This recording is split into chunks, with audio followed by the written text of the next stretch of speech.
Broadcasting live from Youngville, North Carolina and Ontario, Canada, this is Got Mead Live, a weekly show where Vicky Rowe and AJ Airments bring you the Mead news, meadery info, and mead-making discussions from all over, talking with mead makers, mead owners, industry mavens, and influencers. This is Got Mead Live, a weekly podcast about mead and the people who love it and where the mead world is going. And now here are your hosts, Got Mead owner Vicky Rowe and mead and wine maker AJ Airments.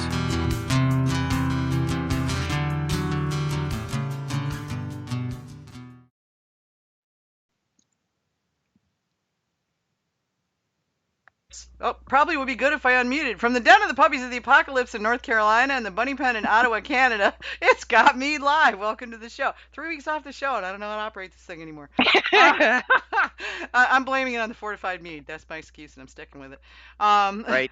I want to thank all the folks who renewed or have signed up for Got Mead Patron membership over the past 3 weeks since the last time we were on. You are very much appreciated. Thank you. That's what keeps this show running. That's what keeps Got Mead running. That's what pays for all the bills, which unfortunately they won't take mead, which both frustrates me and pleases me because I don't really want to give all my mead away, but at the same time, I have a lot of that. So, but they won't, they don't understand how valuable that is, but there you go. They're just clueless. Anyway, for those of you that are going, what the hell is a patron member? Patron membership is $30 a year, about 50 cents a week. That gets you access to the patron boards in the Got Mead forum, our patron Facebook group, and the award-winning recipes contained therein. And in fact, my Chamerlot 2.0 recipe is in the patron Facebook group and on the patron boards on Got Mead. So y'all might check that out. I'm going to rack that this week.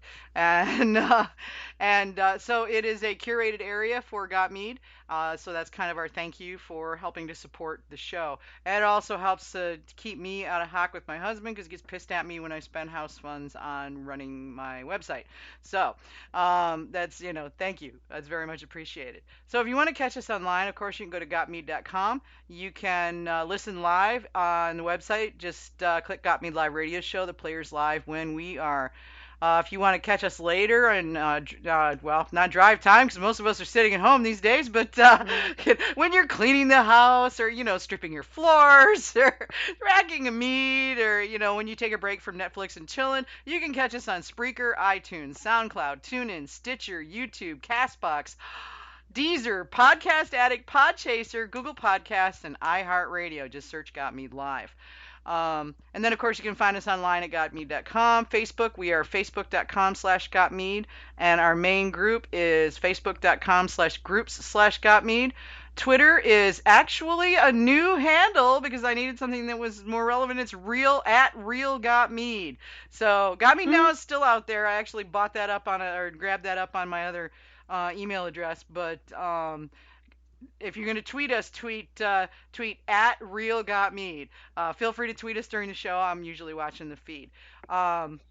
Making mead back, or if you want to send us a question or a comment or a suggestion of people we should have on the show, just go to gotmead.com, put your mouse over Got Mead Live Radio Show. There'll be a drop down that'll, if you click that, that'll take you to a form which you can fill out and send it to us, and we will get that, me and AJ both, and then we can act upon such things. And if you want to call us during the show, you can call us at 803-443-MEAD. So tonight we've got Pete Bakulic is back, which is awesome. We haven't had Pete on the show in forever and a day because he's usually Tuesday nights. He works shorter weeks and longer shifts, if that makes sense. So like 10 hours 4 days a week or something like that. But anyway, he's not usually home when we're on the air since he's West Coast and we're not. So, but he's like everybody else working from home now. So he's actually available, and so he was nice enough to say he'd come on the show. So we were pretty interested and excited to have him on. So what are we drinking? I have got Prairie Rose Meadery's Prairie Star Piment. It's a honey grape wine that is really, really nice. And I just sort of grabbed it kind of semi-randomly because I was trying to figure out what would go well with fish sticks, because that's what I had for supper. And fish is white, so. And fish is white, and you're supposed to have white wine, and this looks like a white piment, so yeah, that's what I did. And it's actually really, really good. I'm quite happy with it. It's I should have looked on the back of it to see before if it had anything. Minnesota Prairie Star white grapes and Dakota clover honey. Okay. So it's quite nice, and I'm probably going to have a second glass because I don't have to go anywhere tonight. No work tonight? Well, I do have to go in and sanitize everything because apparently I'm essential service, and the city has mandated that the responsible thing to do is sanitize all high-touch surfaces twice a day.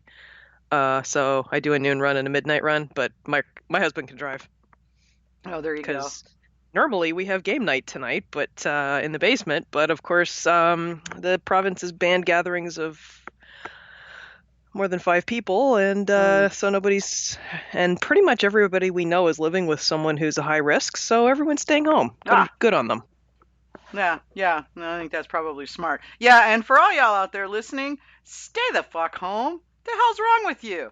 If you don't have to go out, don't. Oh my God. But as long as you're doing that, get online and you can go to your favorite meadery and then quite a few of them sell their mead online. Buy mead. Support the meaderies. They're having a tough time through this, so we need to back those puppies up. I'm putting every spare dollar I can eke out into buying mead for meaderies. I mean, like I need more mead, but it's what I can do. So Party at Vicky's place once this is yeah, all right. over. Yeah, party at Vicky's place. I'll just get a circus tent and we'll just put like cases and cases and cases. Everybody come over. Um, Okay, so I'm drinking. I dug into my box that I got from St. Ambrose last summer, and they're the ones that are 30 minutes north of where my folks live in Michigan, in Beulah, Michigan. And I have had a bottle of their Royal Reserve mead, which is a 19% fortified mead, aged 2 years. It's a traditional sweet, all kinds of honey nose. I mean, you can smell it from 3 feet away, and there's tones of honeysuckle and melon in there. It's got a real silky texture, full-bodied honey, butterscotch touches in there, really long, rich honey finish. Stuff will mess you up if you drink too much of it. So thank God it's in a small bottle and there wasn't very much of it left. But if you want, John and I dipped into this the other night. But if you want to get some, you can go get it online at stambrosecellars.com. That's stambrosecellars.com. So definitely go check them out.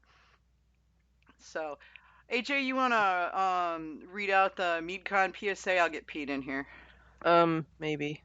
It's right. Yeah, it's right after the what we're drinking. Okay, MeadCon 2020 was postponed but not canceled. The new dates are September 26th to 28th. The site is open and ready for speakers, exhibitors, and sponsors. Tickets go on sale May 1st. Go to .net.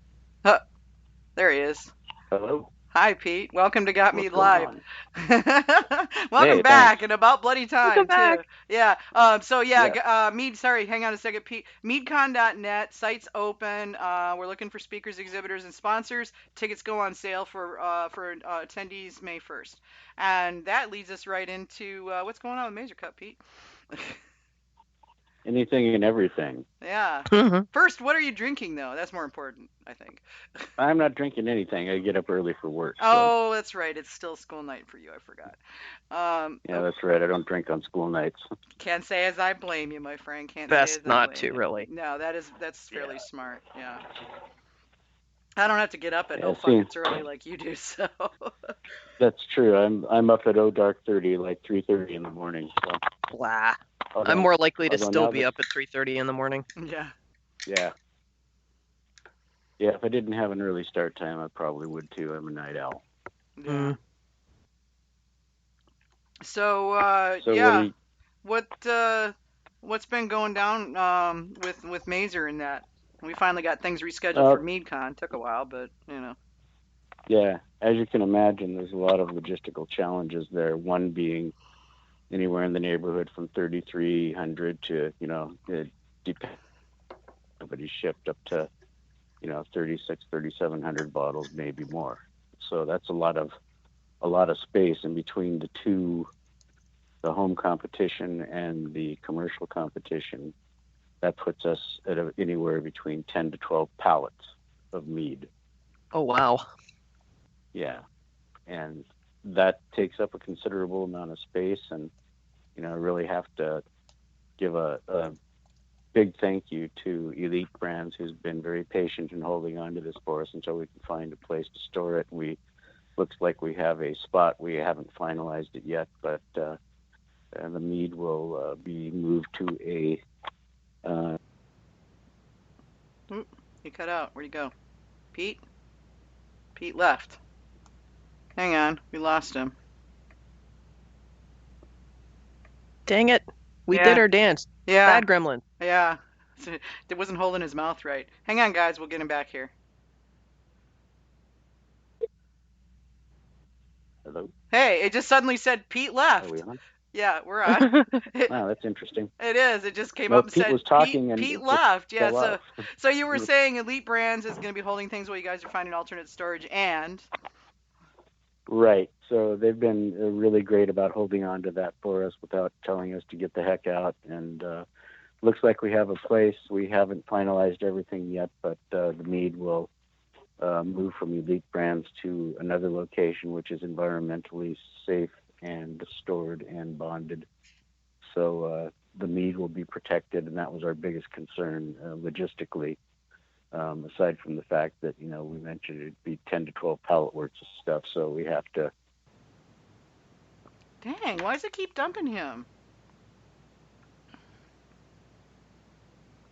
Grr. Gurr is right. Guys, I Bad apologize. gremlins. Yeah, we've been having all kinds of network fun ever since everybody started working from home.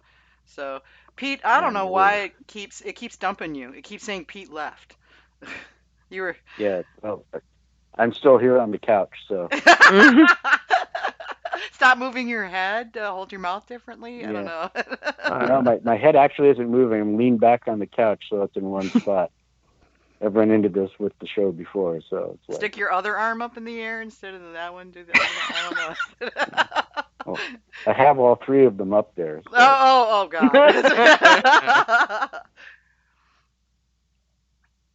So yeah, okay. So you guys have got you're getting the stuff stashed in an environmentally solid place and all that. Right. That was our main concern, is having a spot that is environmentally controlled and also bonded and locked, and with patrols to keep it safe. So we just wanted to make sure that everybody's investment in the honey that they bought to make the mead, the time that they spent making it, the money they spent shipping it, and the money they laid out for entries is protected. I think we owe that to them. Mm-hmm. Oh yeah, I would agree. So fear not, your mead will be safe. We will take the best care of it that we can with the resources that we have, and we will be moving our competition. The tentative date right now is July 22nd through July 25th, which goes Wednesday through Saturday. We will be there on Sunday as well, but we have to have everything wrapped up and moved out of the competition rooms we'll be using on Saturday after the competition. So there will be some folks, volunteers, being called upon to make the ultimate sacrifice and stay there after the competition and get the rooms emptied out into different rooms so we can finish the breakdown and the final breakdown and clean up on Sunday morning. Okay. Not exactly ideal, but hey, that's the way it works sometimes. So you just got to roll with the punches. Yeah. No, I hear you. No, That was one of the other biggest logistical nightmare was, knowing that we had to move the date, number one, or number two, trying to pick a date that would make sense. And, when we were looking at November, it would have literally been the week before Thanksgiving, which is the largest travel week of the holiday season, especially here in the United States. And so we would have ended on Saturday night before everybody would leave the following week to go home for Thanksgiving. And that just didn't make any logistical sense for us. And I really got to, hand it to the folks at the Omni. They were very, very flexible with us and came back to us with like 2 or 3 dates that, we could look at that would work for us. And we did everything we could to schedule those dates so that the MeadCon would be able to either tack on in front of us like they normally do or trail off behind us, depending on, what the dates were. Yeah. And it just wasn't looking like it was going to work either direction. So, and we somehow managed to get in there during an extremely busy month there at the Omni. So, yeah. Hats off to Carly. And we learned today, to our chagrin, that she has been furloughed What? off at the Omni. So Oh, I did not she know is, that. yeah, she is off work. So I'd just like to send a special thank you out to her for all the hard work she's done with us. She's just been super. I mean, anything and everything we've needed, she's managed to come up with. And Yeah, Carly's a you just bomb. Awesome. you couldn't ask for a better, You really couldn't. Yeah. ambassador from the hotel. And I really just appreciate everything she's done for us. She's done a great job. She's super good, great personality, great person to work with. Never loses her, positive outlook on what it is she's doing, and is always bending over backwards or jumping through flaming hoops for us. It's crazy. She does such a wonderful job. Yeah, she really does. I mean, I've had the opportunity to work with her for the last 4 years since we started MeadCon, and you're right. I mean, she's unfailingly cheerful and positive. She comes through with everything you need, no matter how weird it sounds. She comes up with it somehow, and she's just all the way around. So yeah, I'm that's not okay. I sure hope they're going to turn that around and bring her back. I would imagine when tourist season kicks up after COVID-19 runs its course this Yeah. year, and we get into the warmer southern months when most of the respiratory or seasonal respiratory infections tend to abate somewhat, which brings us into the second and main, I won't say main, but very important reason why November was not a good date for us. That is when cold and flu season is starting to come up into its power stroke. So Mhm. Yeah. if this continues and with the coronavirus continues and the strain that it's going, it's possible that it would follow a seasonal cold and flu, and that means it would be kicking up in November, and having to cancel again would be completely unacceptable. It would kill the competition for 2020. So Yeah. Yeah, we were same we reasons at AMMA was like you say, close to Thanksgiving, and it sucks that we can't do this together, but it's what it is, you know? yep, The yeah. world So had that's other that. ideas. That's the way that it works sometimes. So Mm-hmm. we kind of like roll with the punches, like I said before, and make adjustments and keep a PMA going, and just keep moving along, step by step, inch by inch, foot after foot. Yeah, pretty much. Okay, so Definitely. that's the Mazer Cup update. Okay. So if that date ends up being the final, and it sounds like it's pretty close to being that, what night is the mead mixer going to be on? Thursday or Friday? It'll be Friday night like it Okay, normally like is. it I normally mean, is. Okay. that's why we wanted to arrange everything in the same set of days. Wednesday through Saturday is the competition, the setup, and sorting and unboxing, and Friday is the home competition. Friday is the commercial competition, and Saturday is the home competition.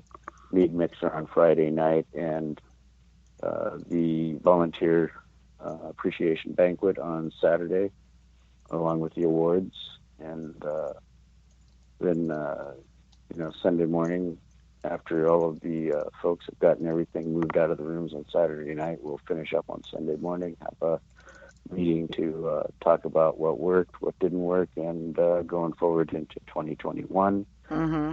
And there's a reasonable possibility that we'll be pushing back our normal date because of the length of time in between both competitions. But again, that's going to be a function of what they actually have available at the hotel at that time. So if we find ourselves back into March, it's going to be kind of a shortened curve, but we're going to have to take what we can get at that point. Okay. Joe Abruzzo is asking, any chance that the awards ceremony will be live cast? Usually I'm the one that does it. I'll try to be there, but yeah, Joe, if I'm going to be there, yes. If I can't make it for whatever reason, then I guess you'll have to talk to somebody else. Yeah, we'll see what we can do about that. As you know, the biggest challenge at the hotel is the fact that their internet It was terrible in those conference rooms. is terrible. Yeah, Yeah. in the conference rooms especially. And if you want to do anything like live casting or something like that with any degree of reasonable output as well as stability during the cast. The Omni has a group of people that are subcontractors that charge you an arm and a leg to do it. So for all of the setup, for electricity, and for all those kind of things. So yeah, I've usually managed to get usually, a decent signal when I'm doing when I do a Facebook Live from there. Yeah, well, and that's fine, but Yeah. our main concern is staying within our budgetary constraints. Oh, totally, yeah. And, so we'll see what happens with that. Yeah. Well, with any luck, I'll be able to. I mean, if the thing is abated, I will find some way to get out there by hook or crook if I have to get in the car and drive. Right. But if this thing is kicked back enough that I'm safe to leave the damn property, John's basically got me tied down to the property. he's worried about my lungs. So, but yeah, if this thing dies down, then wild horses won't keep me away. Gonna make for a busy summer because it'll be Mazer Cup and then turn right around, come back and go up to New York for the Mead Fest that Joe and Roger will be putting on in Long Island. But yeah, that's assuming that you guys haven't like burned the whole place down. Jesus. So. Yeah, you just never know. Yeah, I know, right? So, but yeah, it's so all right, you guys heard it. You heard it here first. They're looking at what would you say, 22nd to 26th? Is that right? July? 22nd to the 25th. 22nd to the 25th of July, Wednesday to Saturday. Wednesday through Saturday. Yeah. Just like our normal days. Yeah. So y'all start figuring that stuff out and making your plans because we want to make sure that this is a well-attended Mazer. And and that folks are out there both to volunteer and to judge as well as to attend the mead mixer. So, and some other considerations at that time of year are no blizzards. Yeah, no bomb cyclones, snowstorms. Pretty sure that won't happen in July. It's highly unlikely. Pretty sure, highly unlikely, but not completely impossible. It is Colorado, so one never knows. You just never Colorado know, weather seems to be kind of like hold my beer and watch this, right? Yeah, it's kind of like Texas weather. If you don't like the weather, stick around for an hour because it'll change. Yeah. Yeah. But tell Mother Nature you can't do something. Oh yeah, hold my beer. Watch this. Yeah. Well. Other than that, I think we're going to be planning on making some new competition announcements during the volunteer banquet and updating some things that we've been working on. So that'll be kind of fun. Some new competition announcements that'll definitely set the mead world on its ear. Cool. Very cool. Tease those out a little bit. Yeah, I was gonna dangle and then pull it back. Really? Yep, absolutely. Stay tuned, baby. You are. Smack the shit out of you next time I see you. You gotta catch me. I can catch you. I may be old and slow, but I'm less old and less slow than you. So. Yeah, and here we go. Little 22 and the knee will slow you right down. Yeah, and Ralph agrees with me. I can hear him. Yep, that's what we say. It's like, I don't have to outrun the bear. I just have to outrun you. Yeah, well, I'm faster than you. Bang. Not anymore. Not anymore. That's right.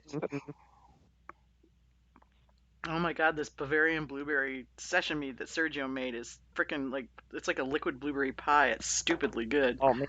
Yeah.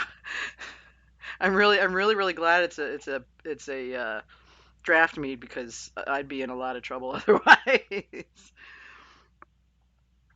But okay, so that's good. I'm glad that there is a date. I'll be watching for the updates so I can book tickets, etc. And get things moving. And I'll be happy to blast it out everywhere to make sure that it gets as wide a spread as possible so we can get some attendance there. Right. I think we've got a pretty good judging pool set up. I think most of them will be able to come out for that. It may be even more desirable since it's going to be during the summer. Yeah.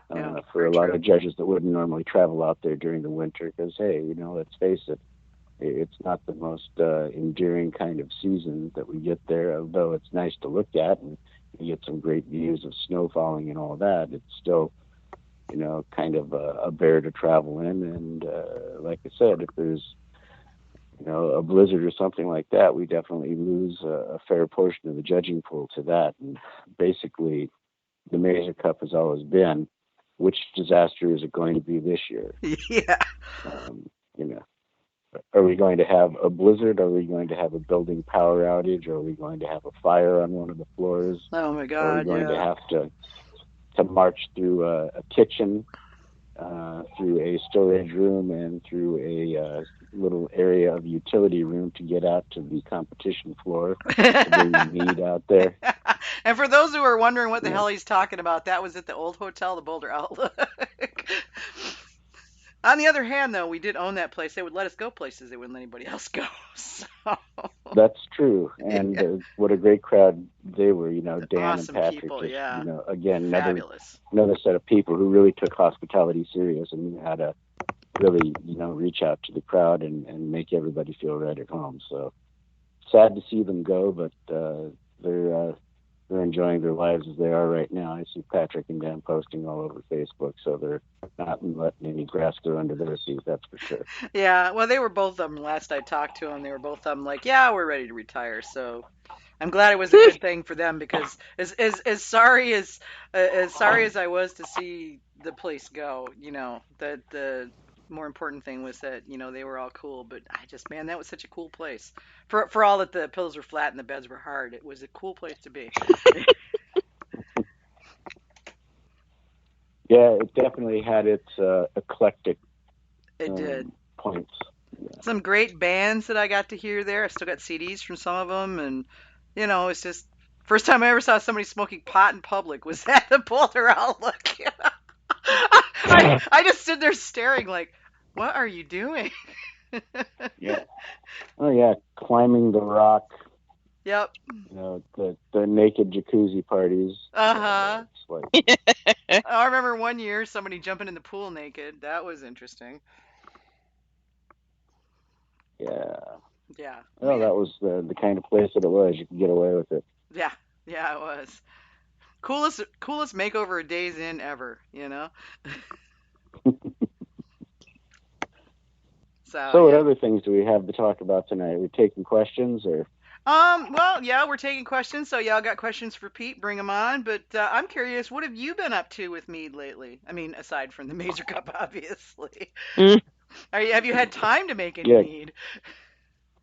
Well, between that and the Home Governors Board, we've got things that we're working on there for the AMMA, and prepping for classes at UC Davis that I'll be presenting for. Cool. That'll be in June. That'll be the intermediate course where we separate the serious mead makers from the casual folks who are just learning. It's always a fun time. Kind of taking my honey inventory to a new level. Got quite a bit of honey stockpiled now. Oh, are you and Carvin racing for the finish line here or something? Oh no, he's got me beat. He's got storage, outside of his house that he has for the for a lot of his honey as well. Well, he'd have to, or Robin would tell him to move out to the shed, because there wouldn't be any place for Carvin in the house. Yeah. I mean, he literally has a storage unit that. Oh, I'm not surprised. Yeah. So he's got me beat on that front. But for somebody who is keeping it on site and in one place, I've got a pretty considerable collection of honey myself. So just looking at different fermenters, looking at different fermentation techniques, experimenting with some accelerated aging and really accelerated oxidation, different types of treatments during fermentation with fermentation tannins and selected inactivated yeast, things like Booster Blanc, Opti White, Booster Rouge, FT, Tannin Blanc Soft, some of the Scott enzymes, okay, different yeasts, So, the sky is the limit right now. And what I was talking about back in the early 2000s, as far as yeasts go, is that, we've got, 3, 4, 5, 10 times the kind of selection that we had back then even. So things have really changed on the yeast front. We've got yeast that, even under super harsh conditions, will throw little to no SO2. So you don't get a lot of, off characters as far as sulfur goes. You can still definitely ferment it too hot, and it'll get, that rocket fuel kind of heat to it. But at the same time, again, since the change in the manufacture of certain types of yeast has been evolving, so that there are a lot more yeasts that are warm and hot temperature tolerant, so that rather than throwing all of that hot kind of tongue biting kind of character that you get when you don't manage your fermentation temperature, or blowing off the characters and flavors of the honey that you're using, this kind of takes it in different directions and throws very different esters that can be fruitier or more powerful, or have a lot more character to them during the hot temperature than, not throwing anything to get in the way of your honey at a colder temperature range. So down in the 55 to 65 range, you're concentrating on preserving the, as close to exact nature of the honey as you can. Or at the higher temperatures, you're enhancing with some real estery kind of characters and phenol kind of characters, fruity and spicy and pungent and smoky and woody. Get some of that kind of character that you get out of a Riesling, that diesel-y kind of character with one particular yeast that I tried. So kind of an interesting chemical compound. It's a 1,1,6-trimethyl-1,2-dihydronaphthalene, TDP for short. And your chemistry major is showing, Pete. That's okay. Yeah, it is. It's kind of a cool, kind of character. Yeah. You get that in both in Rieslings and aged Viognier wine yeast, or wines, I should say. And there are certain kinds of yeast that kind of bring that to the party without having to resort to using grapes or to, aging a specific kind of wine. So it's kind of neat. It is kind of neat. I started, with this most recent batch, I decided to take you and Carvin's and a few other people's advice, and got some FT Rouge and used that in the recipe. Consulted with Sergio because he's doing the collab version of this mead, and so we kind of came up with this, together, and I'm really impressed with the difference that it seems to make in the mead, so yeah, I'm it excited. brings a lot of character and structure to the party. It really does, that's yeah. The really nice thing is you get that nice cross-linking of the different kinds of color compounds, anthocyanins. It brings stability. It brings a little more four-mouth impact and softness across the mid-palate. It brings stabilization. It helps to maintain freshness. Helps to knock down any SO2 characters in there. And then there's also fermentation tannins. Finishing tannins, which go in once the fermentation is ended, and during aging they bring a whole new character to it. Something I was talking about on Got Mead a long time ago is Sir Lee, or Lee's exposure. When you rack, you take some of the Lees over with you, and you use a batonnage regimen, which is stirring on a schedule to agitate that yeast back up into suspension. So as it dies and the cells lyse, they release all their organelle, and they bring some nice nutty, woody, spicy kind of characters to it, some implied sweetness. Mm-hmm. You can actually put together a bone dry mead at 0 or lower than 0. People are always asking, well, how can I have a mead that finishes at um, point, in a minus specific gravity range. Well, remember, alcohol is lighter than water, so it's not Yeah. going to necessarily stop at 1. It might be, 0.9. Yeah. So that's how that happens. But you can take a mead in that range that is, devoid of sugar and give it an implied sweetness, and people will swear up and down that it's sweet. Yeah. And I love that it also adds structure, because one of the big problems that I've seen with both home and commercial dry meads, not all of them obviously, but some, is that they lack any. They're just thin. They're thin and monodimensional, and they just don't really, they don't jump out at you in any way. You drink it and you're like, meh.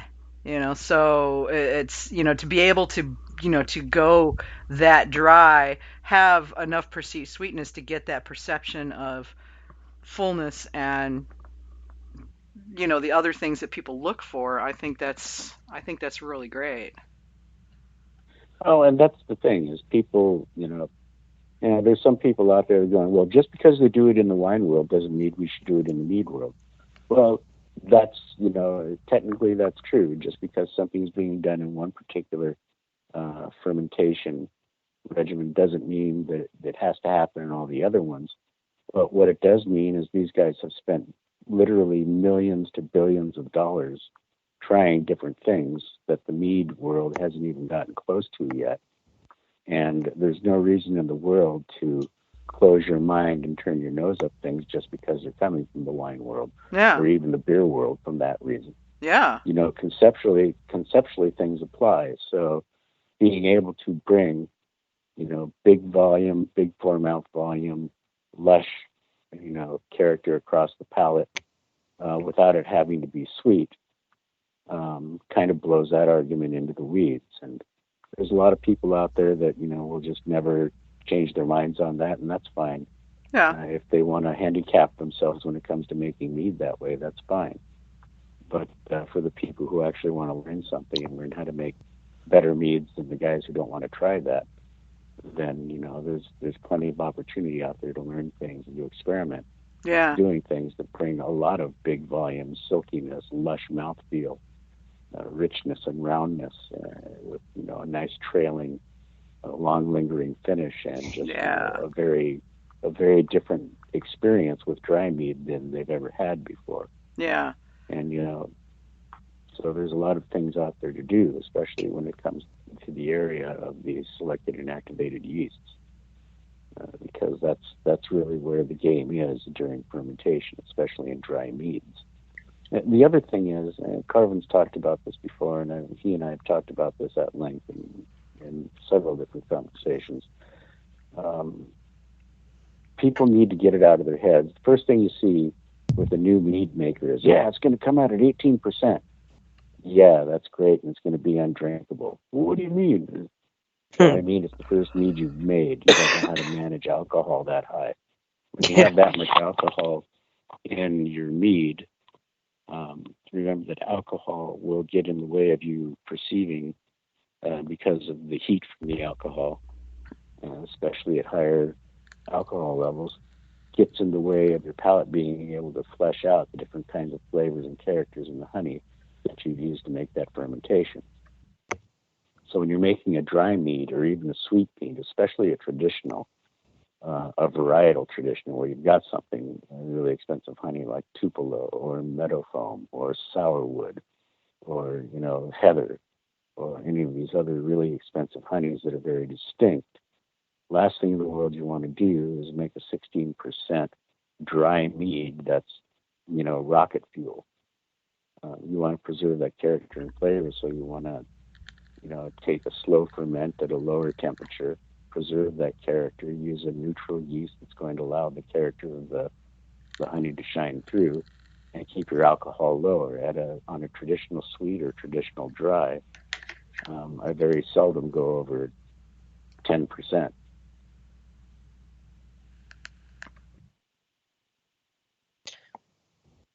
Yeah, I think every new mead maker tries to push the limit a couple of times and then, tastes it and realizes, okay, maybe the alcohol's just getting in the way of everything else, and then Yeah. scales back a Yeah, little bit. It's yeah, like being in martial arts where you first learn how to do those really wicked throws and you just can't wait to do it again and again and again. And eventually you get it out of your system and then you move on to other things. Yeah. right. I think the thing is, a lot of mead makers don't move past it, Mm. and they will sit there and they will get stuck on that over and over and over until they finally just come to the um, fork in the road where it's like, well, this actually tastes good, and I'm going to tell myself it tastes good over and over until I believe it. And there's a lot of people out there that believe it, and you can tell just by tasting their stuff that they've never had anybody be honest with them about how terrible their mead tastes. It's the same way with some of the meaderies that are operating out there now. I've been to more than one function where I've paid dollars to get into a place to try meads produced by several different meaderies here in Southern California and in other places. And I consider myself part of the industry, and so I kind of expect that halfway. If I'm going into a crowd of 10 different producers, I'm definitely going to be dissatisfied with at least 3 of them. Mm-hmm. And one of the events that I went to, it was well over half of them. Out of a field of about 10, there were only 3 meads that were produced there that were worth drinking. Oh, that's sad. And when you bring it up, then they get real defensive because they know they're making terrible mead, and they're out there selling it to people as if they don't care. And then when you tell them that they're making terrible mead, then they get defensive and angry. And so the consumer needs to tell people that are making bad mead that their mead is bad, instead of nodding their heads and turning around and leaving and being dissatisfied and then walking off and telling everybody how terrible mead is. When you walk into a meadery and you pay $5 for a 4-ounce pour or more, if that mead isn't any good, you need to set it on the counter and call them out right then and there. That's hard. No, it's not.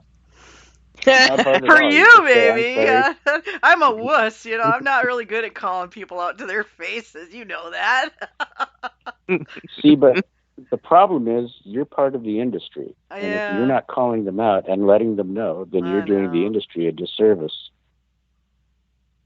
Well, Well, there's also the matter that some of us don't have the experience to taste it yet. And we may not like something, but we might not know what it is we don't like about it. Right. And So you that's can that's ask, something I wrestle with a lot. yeah. is this, I'm getting this, and this. Is this what you were going for, or is it something different? Because I'm confused. I thought I was going to be tasting blueberry, and I'm actually tasting pear and grain alcohol. That's not good. Yeah, Why does this taste like hooch? Yeah. Yeah. I exactly. I actually, you'd have been proud of me. I went to a meadery in the last several months that, and I'm not going to call them out on here because that wouldn't be cool. But No, yeah, it's not about humiliating. no, It's about no, God, no. You want them to educating. do well. You want them to do better. You want them to sell more meat because that's good for them. It's good for their customers. It's good. But anyway, so I had taken copious notes on all the meads I tasted. I basically just grabbed one of their, I had one of their, their tap list sheets, and I flipped it over and was taking notes on every meat I tasted. And he says, "Well, what are you doing?" And I said, "Well, I'm taking notes because it helps me think better if I can write it down." A habit from so many years of judging. And and so when I got done, because I'm a wuss, I didn't tell him right there. There was other people in the room, and that would have been not okay. It was a small tap room; they would have heard, and I don't want to ding his business. But he needed to know. So later on, I texted him and basically gave him the notes, and I said, "Here's what I'm seeing. Here's what I think you can do about it, and I think you're on the right track. But these things need to happen for you to see that level up to get." to that, that higher quality level. And he's like, good, I thank you. That was, I needed to, hear that. So I was surprised. I kind of expected, I was cringing as I said it, thinking, oh my God, I'm going Mm. to get blasted. And Pete, you know how bad I am at taking that. Pete knows better than probably anybody, except maybe John, that I'm just not very good at that. But so he took it really well, and I don't know if any changes have been made. I haven't been back there, but you know, I was able to put that. I felt good about saying, "Hey, here's what I'm seeing. Here's what I like. Here's what I'm seeing that's not working out so good that I think you could, and here's what you could do." So I thought you'd have been proud of me, Pete. Right. And I think that's what they need. They need the educated consumers to let them know that, hey, I really wasn't expecting this. It's not, you know, you said one thing, but you delivered something different. And, in order for you to be, popular with everyone, you need to really deliver on what you're claiming rather than, coming up short on it. And I Yeah. think any legitimate businessman that's out there that wants to make something good, that wants to, further the art and enhance the industry and grow the industry and make mead a more mainstream beverage is looking to improve themselves constantly. I don't know anybody that's, sincerely in it for doing that has ever really fallen short. But there are still a lot of people out there that just got into it because, this is something that we can make money at. And, I don't really care if people like it or not, as long as they keep buying it. Mhm. Yeah, and that's I mean, it's great when, you're good at it and you can make a good business and a successful business that you can then do what you love for a living. That's great. I love it when people can do that. But at the same time, yeah, if they're not doing it well, they're never going to make money. Not a lot of money anyway. Certainly not enough to make a living at it. Yeah, and the biggest thing there is that they damage the industry in the process. People walk away from there dissatisfied. They have 10 people in, and there's like 5 of them that are unhappy with it, and they walk out and they tell everybody, I tried this mead down the street. It was terrible. I wouldn't drink any more mead ever again. Yeah. And that happens, and that is what, really does the damage to the industry. So if people aren't on their game and they're not producing top quality stuff, they've got no one to blame but themselves. Yeah. The biggest realization there is coming to the realization that your stuff isn't any good and being able to accept the criticism that it's not good and that it needs to improve. And there's a lot of guys out there, like I said, that are doing a great job. I'd say, the vast majority are out there to further the art and to enhance the industry and to grow the industry. There's some people out there that really don't care about that. They're just, looking to make a buck. And so those are the guys that won't even listen to you when you're giving them criticism because they don't care. Yeah. They're not going to improve. They're not going to change anything that they're doing. And those are the guys that will eventually go out of business and be all bitter about it because, well, they don't know what they're talking about. I make good mead. Well, maybe you do and maybe you don't. But if people are telling you you're not making good mead and you're not listening to them, you got no one to blame but yourself because you're too damn stubborn to learn. Mhm.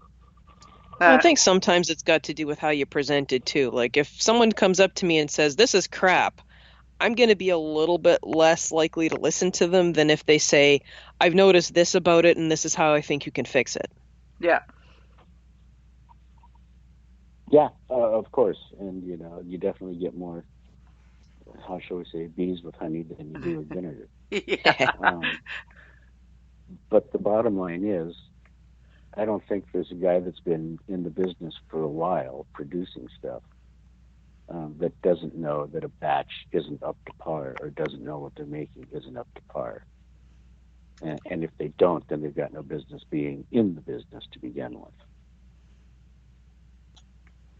Yeah, I agree. I mean, I have seen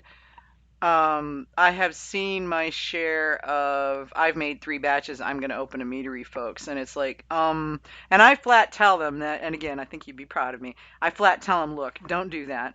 Because first of all, it's going to cost you a hell of a lot of money to find out that you're going to have a really rough time. First, make sure that you can make good mead. And don't believe what your friends and your parents tell you. That doesn't count. You need to get critical evaluation of your mead from people who don't know you and don't care about you, that will tell you honestly what they think of your mead, so that you know whether or not you're getting it and nailing it or not.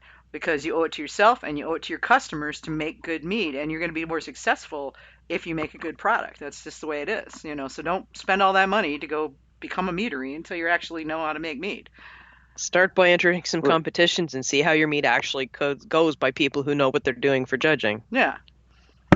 Yeah, look at the competitions that are part of the Mead Maker of the Year circuit. Yeah. You're going to have Those good are judging vetted. there. You're going to get good feedback. You're going to get good notes, good comments, and more complete feedback than you will at some of the smaller, state fairs and competitions. I always laugh at the meaderies out there, and these are the guys that I know. You can tell that they know that their mead isn't up to the standard of the guys who are making really good mead. They're the ones that are entering wine competitions all the time, or county fairs or state fairs, and they avoid the mead competitions because they don't place. Yeah. Although, honestly, these days there's so much good mead out there that not placing isn't. Yeah. Placing is amazing. Not placing isn't as much of a detriment. You just have to look at the comments. Your scores and your That's more comments, important yeah. than. The scores in the comments are far more important than placing. Because let's face it, you could make a friggin' amazing mead and still not place at the Mazer Cup because the competition is stupidly high. Oh yeah. Yeah, that's a different story. That's because we only give out 3. Yeah. First, second, and third. There's none of that everybody medals stuff. Yeah, that's your basic wine competition. If you go to and look at a number of different wine competitions out there, anywhere from 50 to 60% or higher get medals. That just seems to me.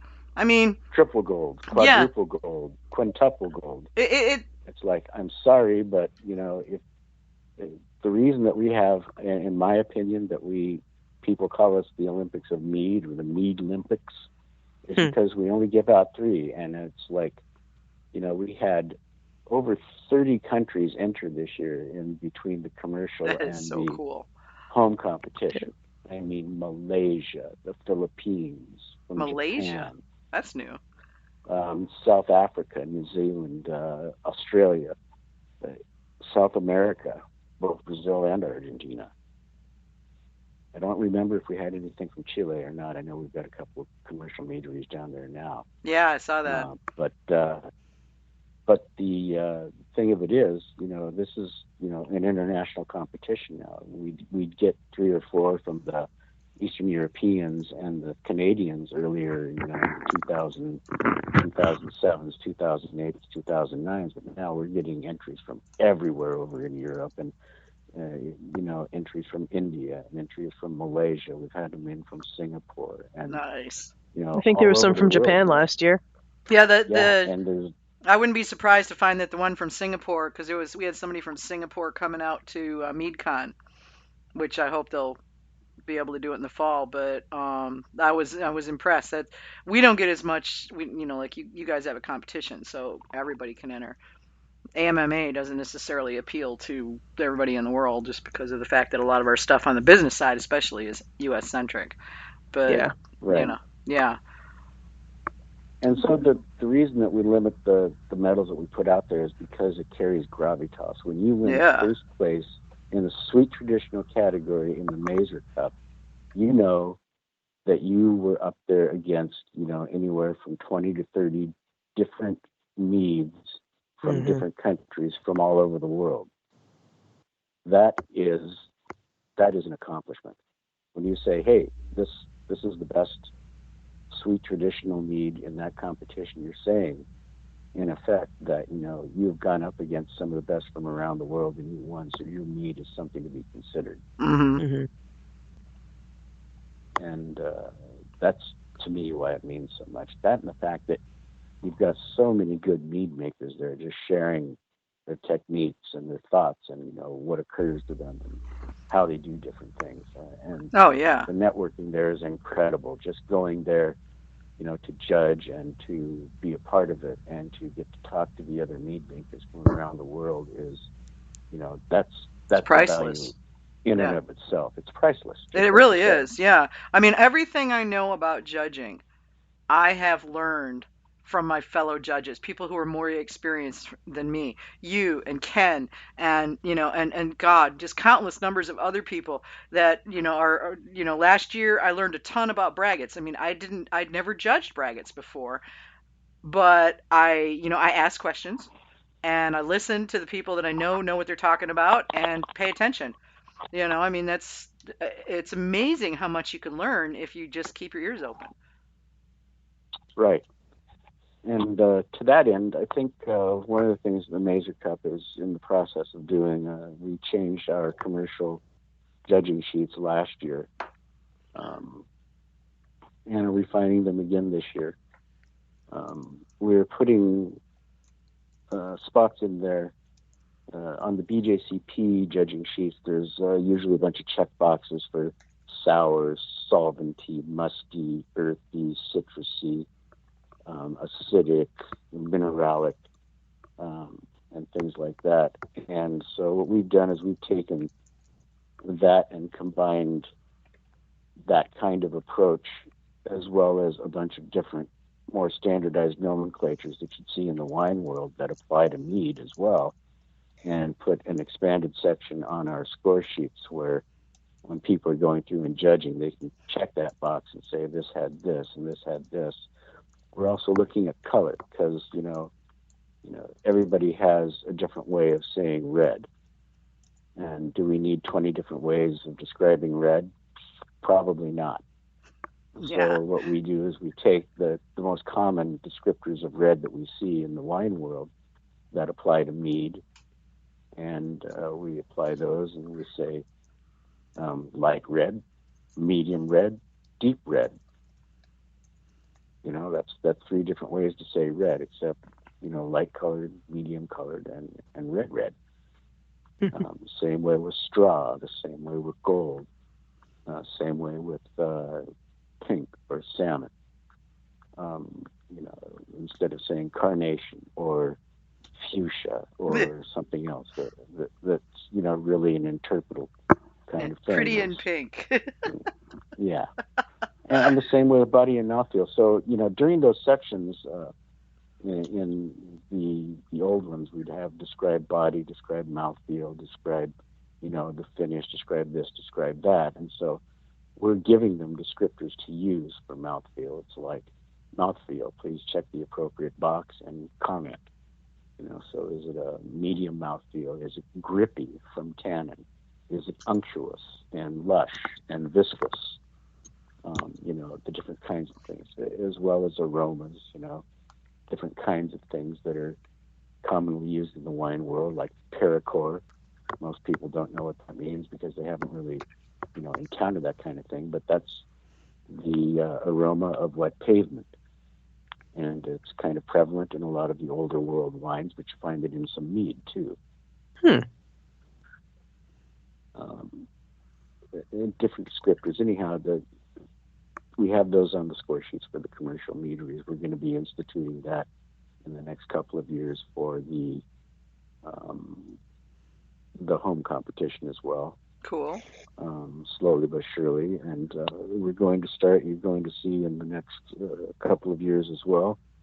We're going to be taking advantage of that day on Thursday where we're doing unpacking and sorting to run some classes on judging and to get people involved in those and to challenge their palates and to get them on board with some different things and different techniques. And one of the biggest things is, getting people at the judging table to stop sitting and kibitzing and do some serious judging, and to do it, I won't say on the clock or by a schedule, but to accelerate their judging instead of lollygagging around like a lot of folks do, to sit down, to get themselves ready, to have thought in mind of how they go about their process, to get themselves into a rhythm, to taste and write, taste and write, to sniff and write, to have a set of terms that they can use over and over and over, and develop their own phraseology and ways of describing.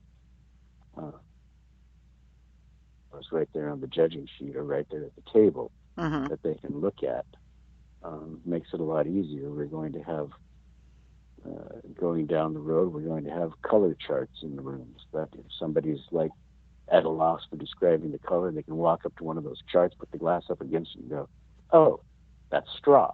That's medium straw. Medium straw." On to the next thing. They just learned something. Cool. So it's I those are the like kind of that. things that we're going to be doing. So Um, Wednesday, is this going to happen this summer? So the day before the actual competition starts, or Thursday I just rather? said the next couple of The next years. couple of years. Okay. For I know the color charts and all of that, but the Mead judging class is also the next couple of years because I'm like really excited about this. That's what I said. Okie dokie. Awesome. Yeah, oh, I'm sorry. I got all hepped up. It Yeah, was like, woo! I'm going to come up early this summer. That'll be great. Oh, wait. No, it's not going to happen right away. Never mind. Yeah, no, I think that's yeah, we're great. gonna. And I think that's going to be Yeah, huge for up-leveling people that are, you know, trying to get better at judging. I mean, I'm always looking for more ways to learn. So, right, and we're going to be doing things like tasting honey, mm-hmm. so people have good descriptors for honey. Okay. We're going to be tasting fruit because fruit plays a large role. Obviously, it's the largest category that we have is melomels, everything from stone fruit to berries to name one, and it's going to be in mead at some point or another. And one of the things we want to get away from is judges taking a swig of a blueberry melomel and saying, needs more blueberry. Uh, Whenever I hear that, I just want to put somebody up against the wall and shoot them right through the head. Oh, jeez. Well, how do you know what the mead maker was meading? Yeah. Because now you're making a personal call on whether or not you think there's enough blueberry in it. That's not your call as a judge. What you say is light, flavor, and character of blueberry. You don't say needs more blueberry because that's a subjective, an Mm. extremely subjective Right. comment that has no place in judging. Yeah. No, that makes good sense. I mean, phraseology says a lot. You know that you have to stay in that mindset of objectivity. Right, exactly. And so that's some of the things that we're looking at doing. I mean, to move the judges along. And another couple of things we're looking at doing is not looking at doing, we're actually doing this year is uh, preceding the best of show tables and mini best of show tables for different flights. So in the morning, if you're doing a traditional, if you're judging traditionals or melomels or any other kind of mead for that matter, and you have one that you like and you end up going to the next judging tables and mini boss, you're not going to have any of the same meads at the table with you. So you're not going to like, oh, I remember 101. That was great. I really liked that one. And then we get this whole thing of championing that mead up into the next round and then possibly into the best of show round. That's That's going away. Yeah, and that's a tough thing to resist. So if you can put things in place to to keep that from happening, that's good. I mean, I'm as guilty as the next person of going, well, I really like that, and falling into that trap. It's hard to stay out of that trap. So if you can find a way to not do that, that's great. Yeah. And this is, this is something they do in wine competitions, different kinds of wine competitions. There's other mead competitions that do it as well. And we're just kind of like, we've been looking at it for a while and kind of deciding how we want to go about doing that. So that way we can, go and change all the numbers on everything. But as soon as you taste that one that you really like, you're still going to have it there in front of you. And there's going to be people that just feel like because they decided that's the best one, it has to win. And that's just again, has no place at the judging table. I would agree because I've caught myself going, "Oh my God, I really want this." And then wait a minute, you can't go there. You're not allowed to go there. It's not okay to go there. It You're doesn't not, matter how much you like it. yeah, It's not okay. you're not a judge anymore. You become a Right. critic. You become a critic, exactly. And And it's hard because you have to catch yourself and pull away from that. So if we can create those pathways so that that is less likely to happen. And also to make people more aware of the possibility that it could and not to go there, because we can stop ourselves. We just have to be aware. You have to think. Well, we're just taking that decision away from you at that point. We're just Well, true, saying, yeah. if you judged these meads in the first round, you will not be judging them in the mini best of show round. Somebody else will. And we've eliminated that whole thing of people championing a certain mead up through different rounds. It's gone. Fini. Yeah. Kaput. Okay. The other thing is judging the, how shall I say, the stubbornness of position. In other words, well, I'm not going to change my mind on this mead. Okay, that's great. Go ahead and write down what you want, because we're just going to have the room captain evaluate the two meads and change the score. Mm-hmm. If we've got a judge that's being difficult and they're not going to budge on something because they think they're right, that's fine. Write it down, and we will make the adjustment afterwards. Again, ego and stubbornness have no place at the judging table. This is a place where you are literally evaluating something to give it a fair and impartial evaluation with detail on how to improve, compliments on when it's well done, and ideas to move it along or refine it even further. It is not a place to latch onto something to say, this is my favorite ever and it has to win everything. That's not judging, that's championing.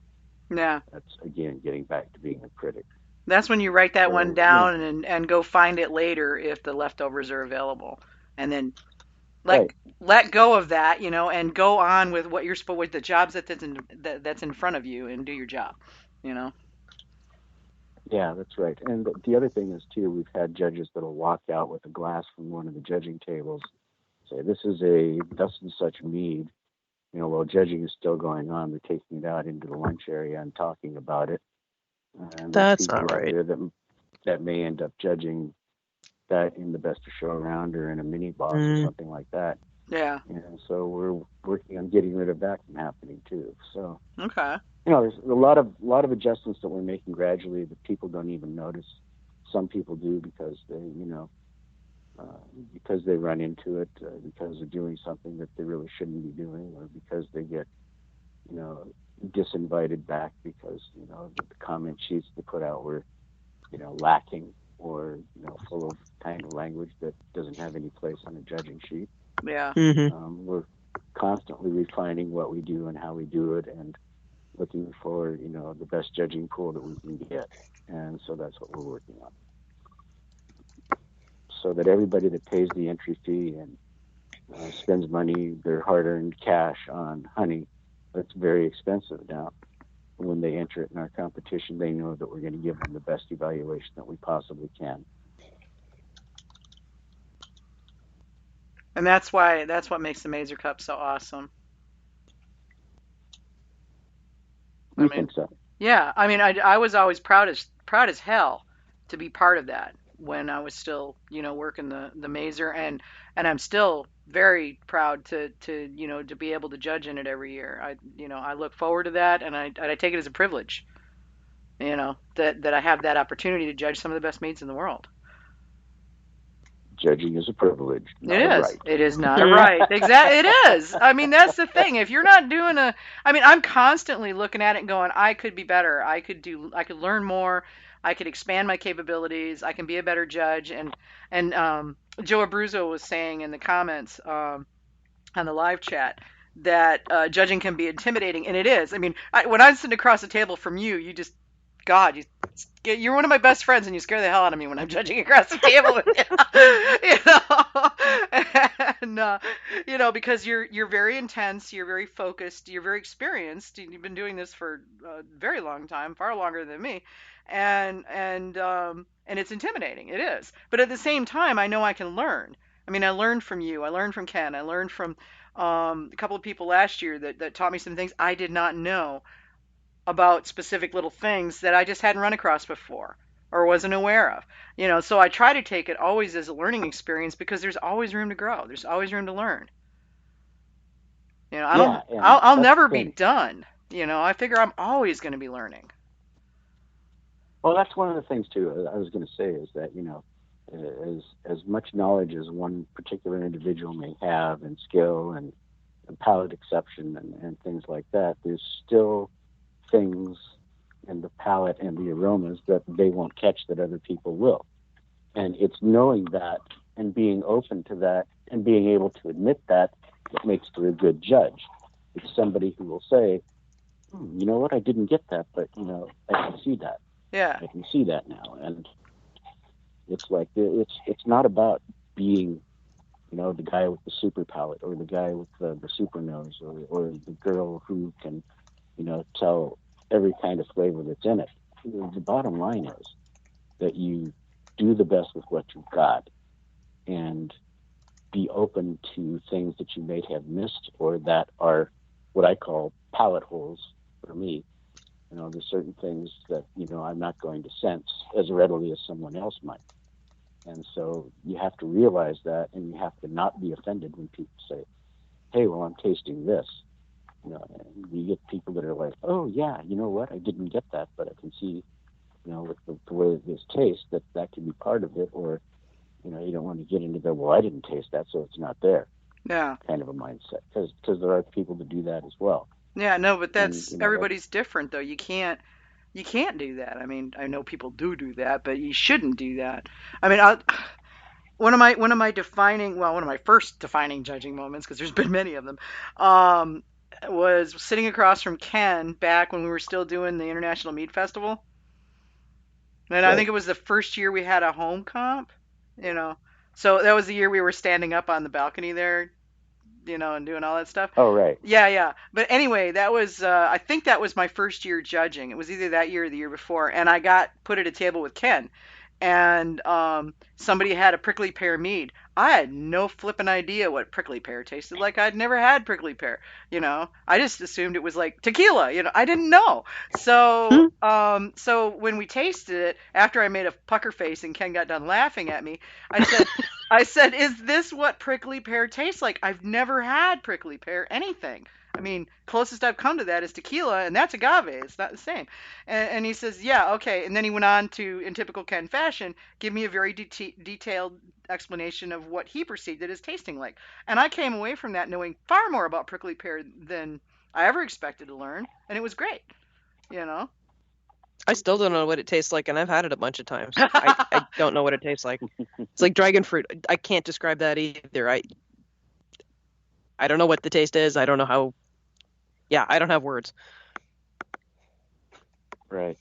And that's the thing, is establishing a vocabulary of things, your go-to vocabulary, for lack of a better term, for judging, and building that, tasting different foods. It's like me with aromas, especially like when I find myself out at the Home Depot or some other store that has like flowers.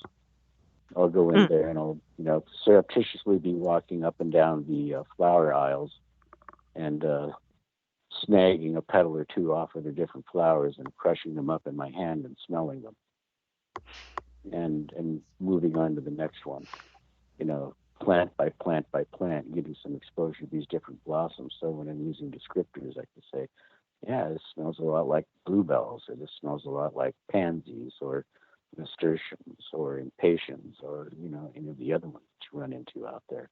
It's the same way with food. I mean, when you taste food, you're going to make some kind of description of a flavor you're picking up. And mead, saddle leather, teak, oxblood, carbon, graphite, all the different kinds of characters and flavors that you can run into. Amina and I were talking not too long ago via, we're talking on the phone, and she was saying there's a particular kind of a Mediterranean melange of herbs that they find growing in chalky soil or limestone soil by the seacoast. And it's like, we were talking about that, and we both had, mentioned that it was garlic. And, that's a combination of rosemary, thyme, sage, and different kinds of things that's very abundant in a lot of the European, especially around the Mediterranean, red wines. It's a very common kind of aroma and character, Mm-hmm. and it's been given a name. It's called Garrique, but there's actually a honey out there called Garrique as well. Oh, interesting.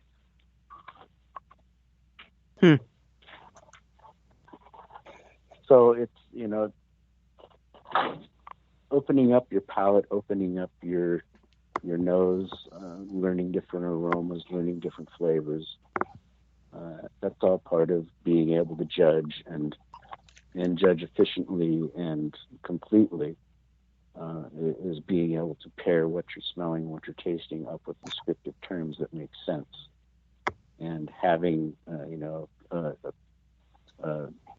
a book full of terms in your back pocket, for lack of a better term, that you're familiar with, that you can use while you're judging is really, really important. And that's why we're starting to include that kind of more standardized lexicon on the sheets, Mm-hmm. so that you have something to, because let's face it, after a morning and an afternoon of judging, by the afternoon you're kind of looking at it going like, well, what should I say here? I've run out of things to say that are original. It's like, that's why we have those terms in there and those kind of flavors and aromas, so you can look up and go, oh yeah, that's right. That's what that is. That's a raisin, or that's what that is. That's loganberry, or that's what that is. That's, mint. Yeah. So I like that idea. I think that I think that has a lot, and like you say, it'll help standardize things, which is something that we haven't had. I love the idea of the classes too, with the fruits and the honeys and stuff like that. We actually, well, and I don't know if we'll get them back, but we had some people that were going to be doing exactly the honey thing, honey tasting at MeadCon this spring. Hopefully, we'll have it this fall, but I would love to see something like that be a part of every year, because that's going to go so far to up leveling people and helping them get to that space where they feel confident or more confident that they have the verbiage. I mean, that's been one of my big things is, and as you say, as you get towards the end of the day after a full day of that, to not go into, I like this, it be good, Nami. Right. Want more. yeah, Nami, pretty color, So, but to have that lexicon of phraseology that you can say, yes, this tastes like that, and evokes this and has an undertone of that, would be really helpful. I mean, that's probably one of my biggest stumbling blocks as a judge, is coming up with the right words, and I always feel like I'm falling short of where they deserve I should be, if that makes sense. Like I could always do better. And part of that is just I have an inferiority complex, but part of it is that I know there's more I can learn, there's more I can find out, there's more I can be capable of. And to have that's not something that I've ever had the opportunity to do, is take classes in, and nobody does that here. Just North Carolina. Right. It's a desert for that kind of thing here. You can't even get classes in, any kind of judging training at all here. It's like, yeah, that's not going to happen. I'm just happy we have meaderies, so. To a greater or lesser degree, everybody has, portions of their training or judging that, they feel can be improved. And I think a lot of that is up to the individual at this point, because, let's face it, society isn't one of those kind that has, a high priority on judging mead or wine or beer or anything else. Not really, no. You literally have to go out there and enroll in classes to do it. And so you kind of, learn ways to train yourself up. And, one of them, like I said, is a great place to go is into the home and garden section, Home Depot or Lowe's or whatever other kind of store you've got around you that has an outdoor section. They'll have orange trees and lemon trees and lime trees, citrus blossoms. And yours will. Mine won't. Not here. Not here either. Yeah. You forget you live in California, okay? It doesn't happen in other parts of the country. Yeah, well, and as soon as John allows me to go to Home Depot, I've been begging to go to Home Depot. Please, I need garden soil, please. And he's like, no, you're not going. At this Curbside point, pickup. Yeah. Oh They're God. doing curbside pickup. I know, God. I wanna go like touch flowers and Yeah, I and sit. delivered mom dirt Yeah. because my mom's still on her 14-day Oh. self-isolation from coming back from the States. So yeah, I Oh delivered yeah. her 2 bags of garden dirt so she wouldn't lose her mind. Yeah, I'm going out. I'm going out and training my hot plant every day. Okay, now go on this part of the arch, and all right, you go over here. So, I'm here. yeah, and I'm weeding my herb bed and working on my garden bed, and that's about what's keeping me sane. And it's funny because I don't think about that when I'm not quarantined, and I'm pretty much my life hasn't really changed that much. I I know. mean, I Right. work from home, so it's really not like my life has changed that much, but the fact that I can't go anywhere is making it much worse. It's like when you go on a diet and you're not allowed to eat a certain food, you'd freaking murder for Oh, it, oh, I know. Yeah. even So, if you haven't Yeah. eaten it in 6 months. So that's the kind of stuff that we're doing with the Mazer Cup, and where we're going to be moving to and fro, and kind of refining as we go forward, and putting our best foot forward as well. So, while we've had some setbacks this year, again, I think a group of people, or in this case, a group of two groups of peoples, the AMMA and the Mazer Cup International, are yeah. kind of somewhat defined by the adversities they have to overcome, both individually and collectively. And Yeah. I think being able to carry on and put our best foot forward is a pretty important thing in keeping continuity, as well as kind of establishing, that the industry itself will not, go down easily. Yeah. No, I agree. And doing what we can to help, to help bolster things and, well, keep spirits up. I mean, there's not a lot we can do to fix stuff because what's going on is beyond what we're capable of doing anything about. So all we really can do is help people to be better at what they do and, you know, and find ways to work around it to whatever extent that they're able so that we can keep this whole thing going. I mean, Hmm. Right. we've got a baby industry here that's got so much potential and so much promise, and I think we've got this, and I think we're going to come out of this stronger in the end. But it's going to be a struggle. So, like you say, the fact that we're having to separately overcome our adversities here is going to be better for us, and it's going to help us, in, both organizations, and it's going to help, and it's going to help the people that are involved in the industry to a certain extent too. I mean, if nothing else, then for morale. You know, Again, there's not a whole lot we can do to change the situations we're in except to just sort of cheerlead each other on and help each other to the extent that we can.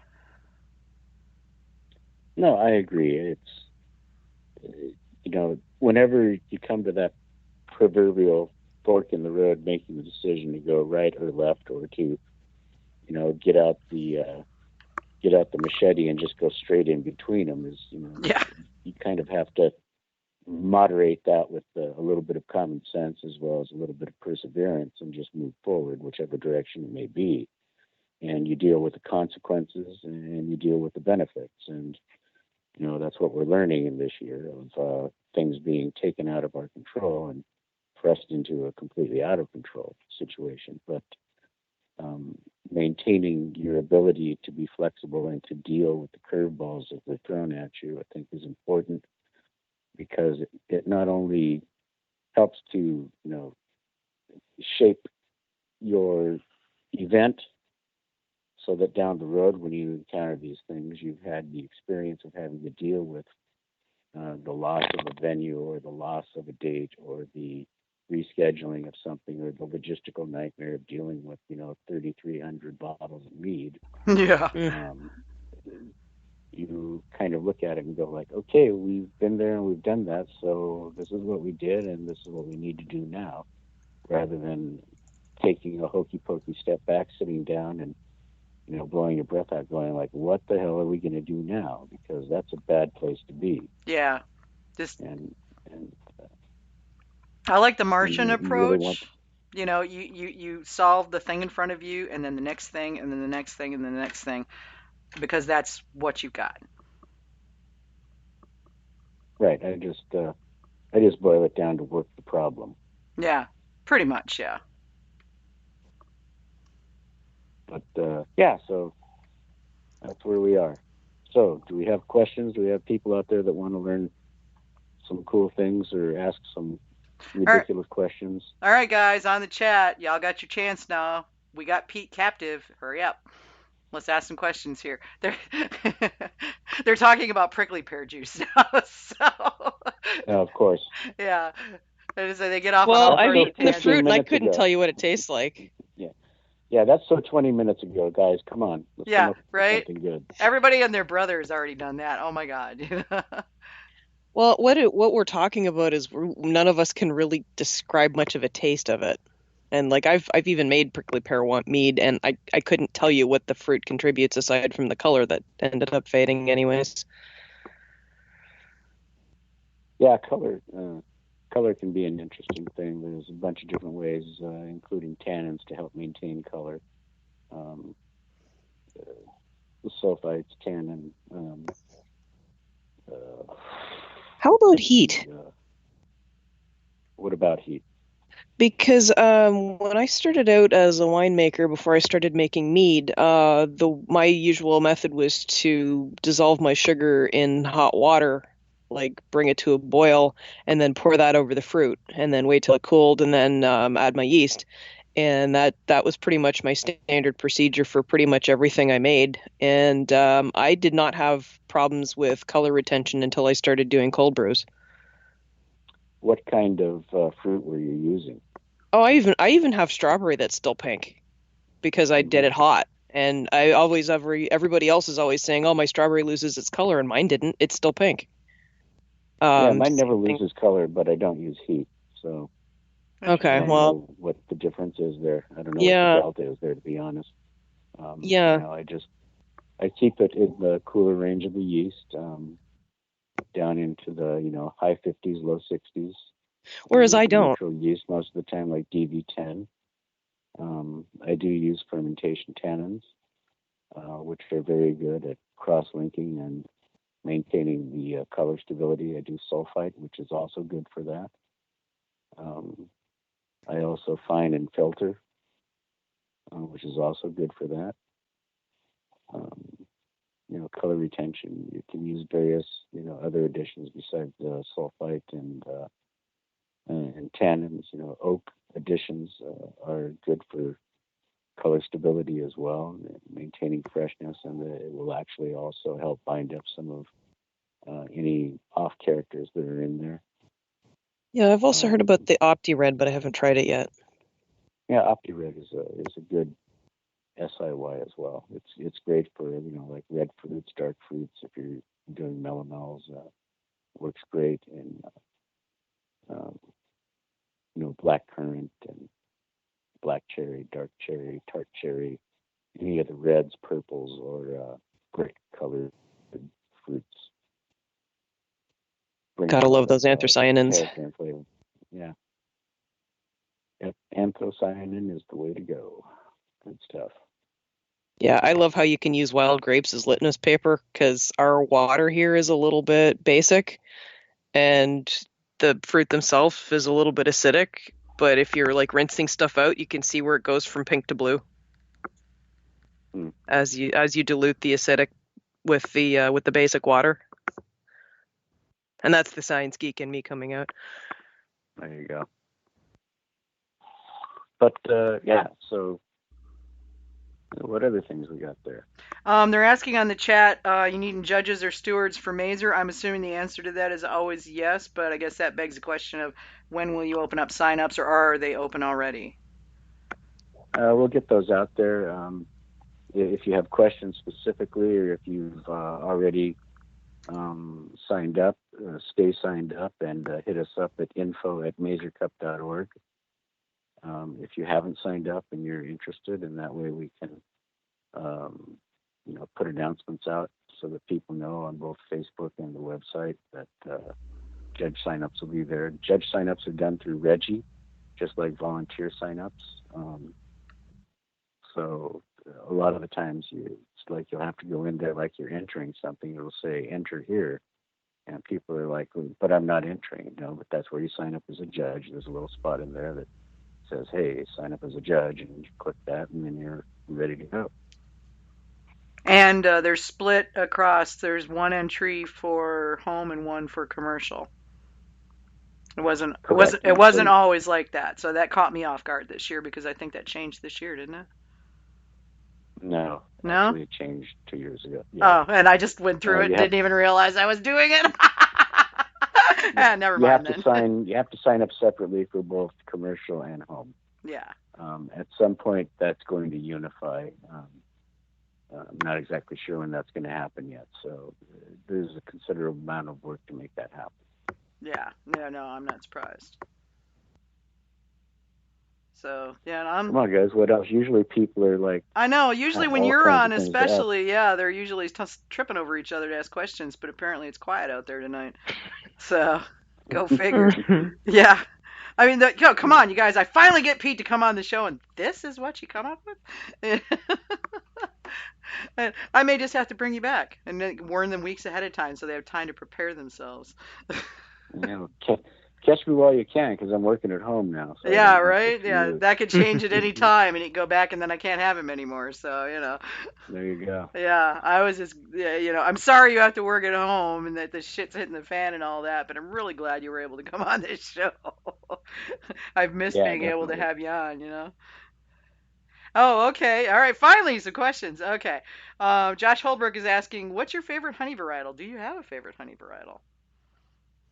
I don't narrow it down to any particular kind, but I can give you a list of the honeys that I really like. All right. Up there at the top of those is going to be, let's see, what's my current favorite? I'd probably go with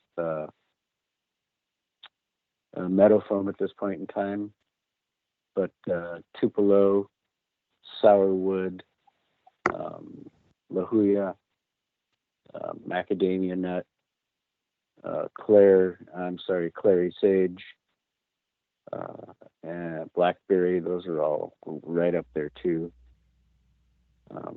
Star Thistle. I really like the Fireweed this year. Is really good. Is it? And of course and up there in that top 3 or 4 is the clover. Yeah, High Plains clover. Yeah, was that North or South Dakota?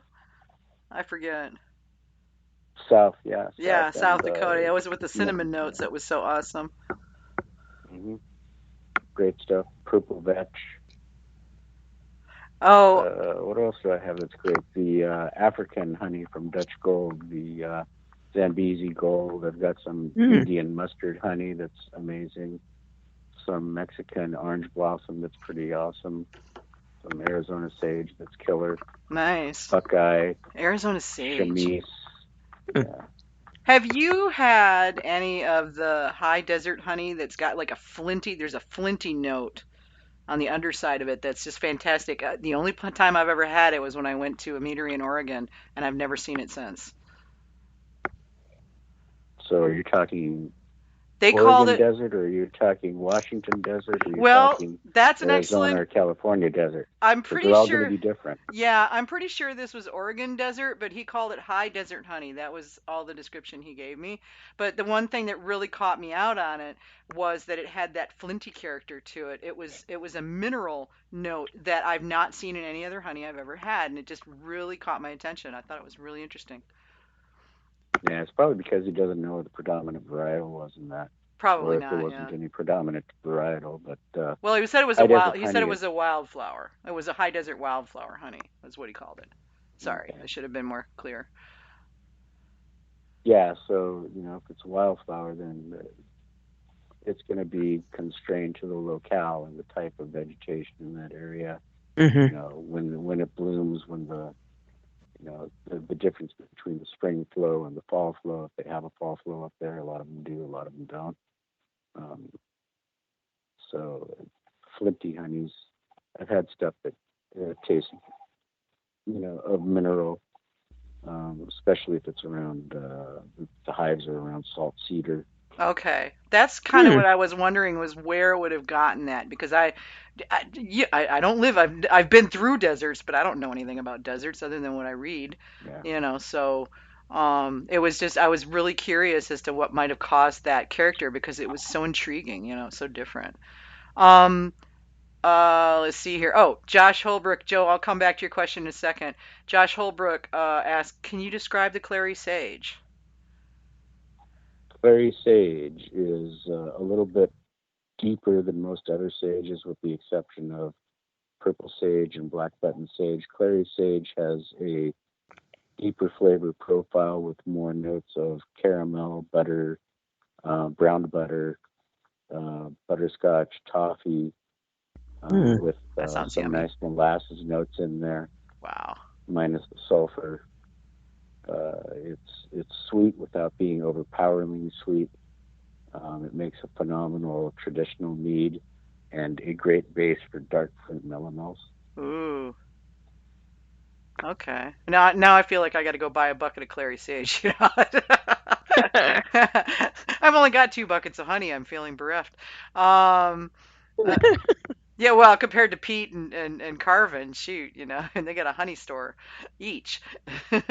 um, Joe Abruzzo asks, unless I missed them, are the Mazer Cup are the Mazer score sheets available for download for practice? Which is really a good idea. Think about it.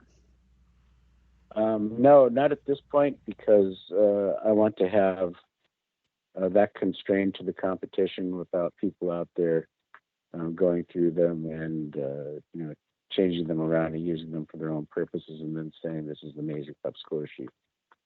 Oh yeah, that makes sense. I don't. Yeah, I've seen things like that happen before with score sheets that I put out there before, so I just hold on to them until such a point as we have some kind of an official, score sheet that is trademarked.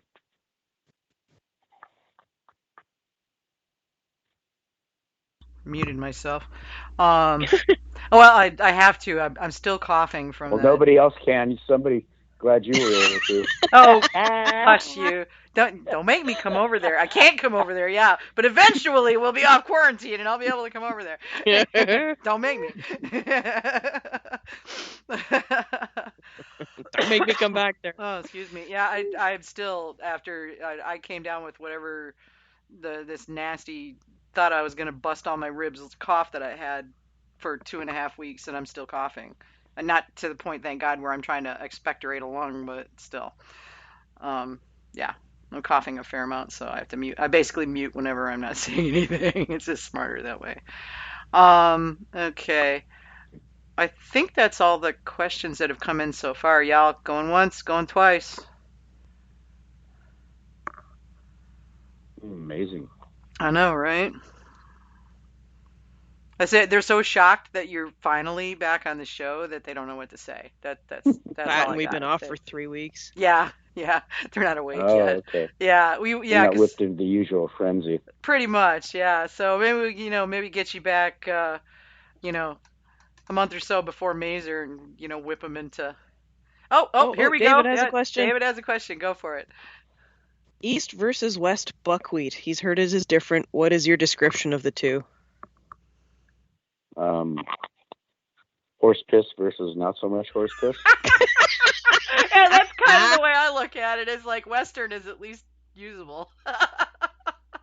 Well, they're both really usable. I mean, let's face it, the Eastern buckwheat is the base for most of the Polish meads out there, True. although it's slightly Yeah. different over there. Yeah. Theirs isn't as horse I would pissy say over there. Western. I would say Western buckwheat is, well, not that I would say, it's definitely a less dark honey, although it's dark itself. It's not as barnyardy, wet straw, wet dirt kind of characters to it. There, definitely nuances for the Eastern that has, very strong, very dark, very deep kind of aromas that take some time to calm down. But one of the things I'll say about Western buckwheat is that if you heat it and darken it a little bit with heat, you get some pretty amazing chocolate notes out of it that are just awesome. what was the last bucket I got? I actually got one of a West Coast cultivated buckwheat, which was the wildflower that was cultivated, and I got that from Z Specialties. So I talked to Josh, but that stuff was just pretty doggone amazing.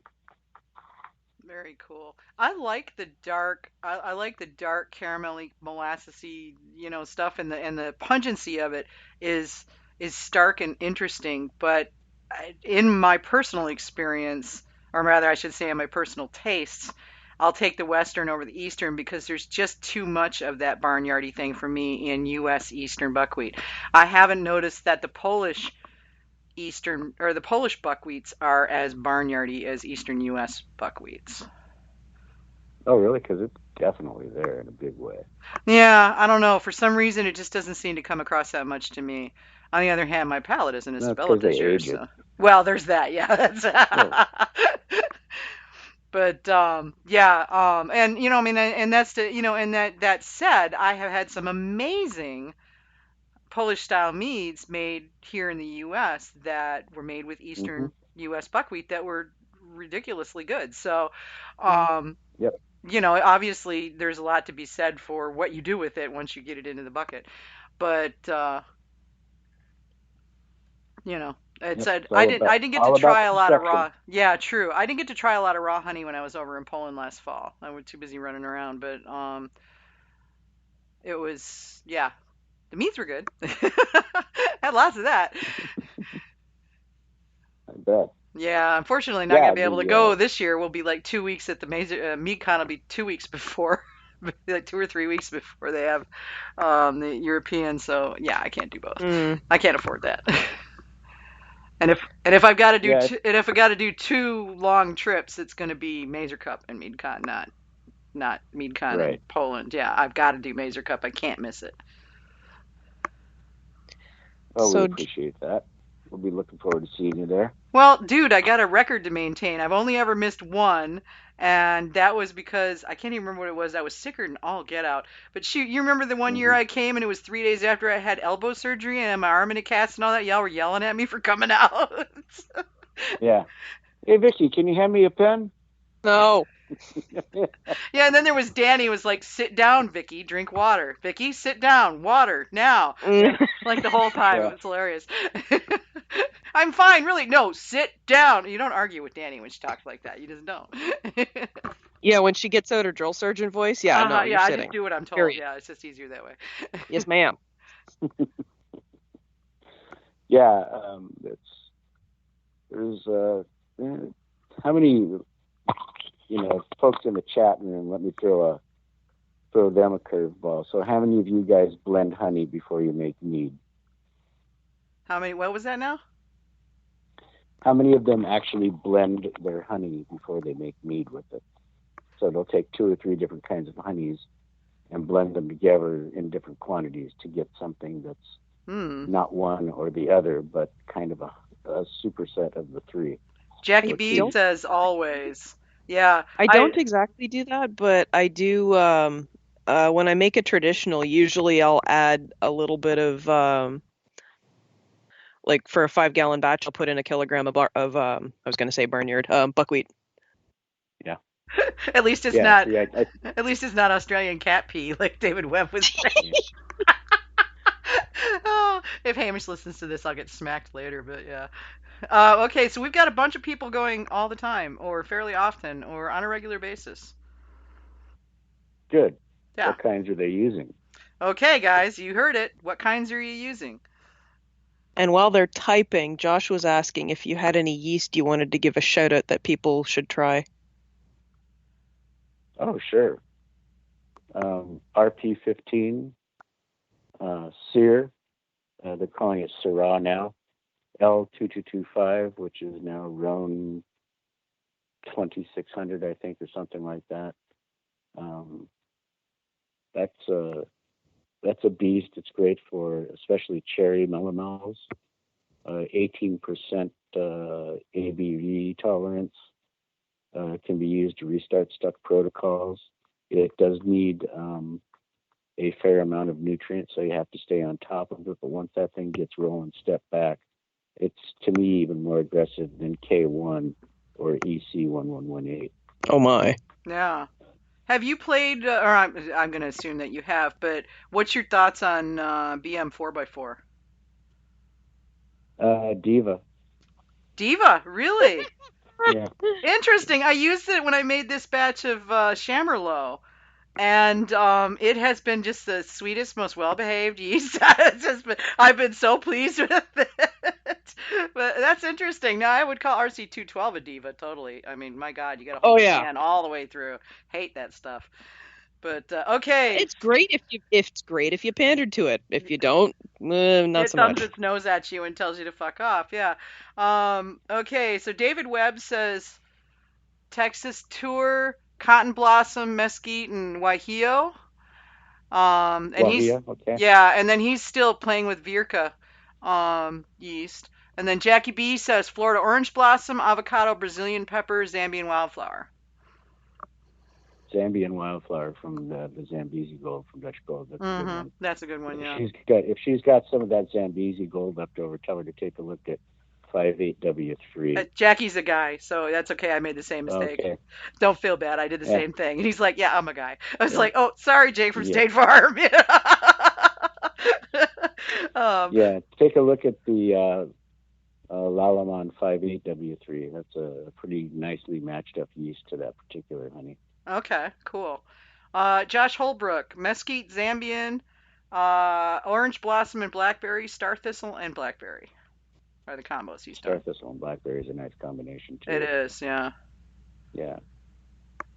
Tell them to take a look at Mesquite and Avocado, and if they ever find it, Sumac. That's a really good honey blend. I have, it's funny. I grew up honey came in sumac. Yeah, well, I would assume it does. Sumac's got flowers, but I've just, I grew up in Sumac Central in Northwest Michigan, and I never saw sumac honey anywhere. That's interesting. Are you finding it out there? Yeah, we get it here. It's like one of the first blossom crops that comes through right after a big rain early in the year. Interesting. That one comes up along with western buckwheat. Okay. I would have thought that's more of a woodland plant, but okay, that's cool. I didn't know that it grew out there that well. I always saw it as a forest plant. But that's my experience with it, So. Yeah, there's a bunch of other honeys out here too. I like mesquite blended with just about anything, but mesquite and white sage is a great combination. Avocado and buckwheat is a good combination. Mexican coffee and avocado and mesquite is a really nice combination. Ooh, that sounds interesting. California Toyon, orange blossom, and star thistle is a good combination.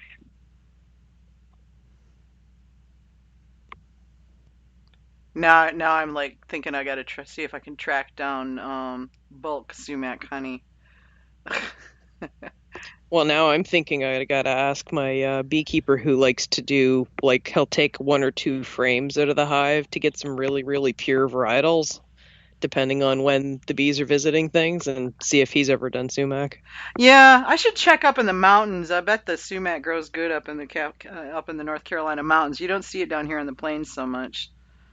Grows like crazy around here. It's a friggin' weed tree. Really? I loved it. It's everywhere here. We used sumac for all kinds of things growing up. It was, a popular plant. That's really cool. Yeah, I made like lemonade kind of sumac with the flowers. Yeah, we used to do that. Sumac ice cubes was another thing. Yeah. I never thought of that. You'd make the lemonade and then freeze it, basically. We did the same thing with wintergreen. Yeah. Yeah. Yeah, that grows at my parents' cottage. Yeah. So what's the oddest varietal that you're finding right now, Pete? Oddest varietal? Yeah, just the most unusual. I mean, you get such a wide variety out there, stuff that lots of other parts of the country are just not findable. But well, there's one that's not findable. Then Carvin and I are both chasing it. It's called fairy duster honey. Fairy duster? Yeah, it only grows out in Arizona. It only grows for a very short period of time, and it is generally not in the frame of time when the bees are active. Okay. So what does this is fairy duster a no- um just a fanciful name, or is that the name of the plant? That's the name of the plant. Fairy It's duster. fairy I am duster blossom. okay. Google is your friend. It's Yeah, kind of a purplish, yeah, yeah. kind of a purplish plant. It's got a very unique kind of a character and flavor to Oh, it. It's okay. light, light but sweet with a really nice fruity, blossomy kind of character. Hmm. Um, I would say fruits from combination of plum skin and nectarine from close to the seed Oh, with a little bit nice. of melon behind it.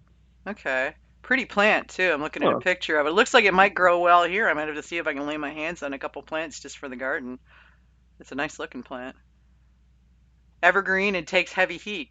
That works. Hmm. I find it weird that everybody else has got fireweed honey. The stuff grows like crazy around here. I've never had it. Yeah, it's a great honey. Um, Yeah, Josh is asking you, have you ever played around with cider honey? SIDR? I'm not sure if it's cider or cider. cider. Yeah, Okay, I wasn't sure. cider. Yeah. I have wasn't too thrilled with it, although that could have been the supplier I got it from. Um, but the mead that I made with it, it turned out good. It wasn't what I was expecting as far as the fermentation went. Um, so I'd like another crack at it. I don't see it out here all that often, though. I mean, there's a honey you can't get in California. Well, Gasp. I Color me get honey surprised, from you know. He's I always get honey from everywhere. A lot of the honey that I have, about half of the honey that I have, isn't in California, isn't from California. So I know, but you've got access to it. It seems, you just track things down. You used to always taunt me with the stuff that you could find. Oh yeah, I was driving down the road and this guy had buckets of avocado. It's like, fuck off. Oh yeah, it was this okay, guy on the side of the road. He had a van, and there was a honey, and it was like $3 a pound. I'm just like, yeah, you can kiss my Fuck ass. off. yeah, Yeah.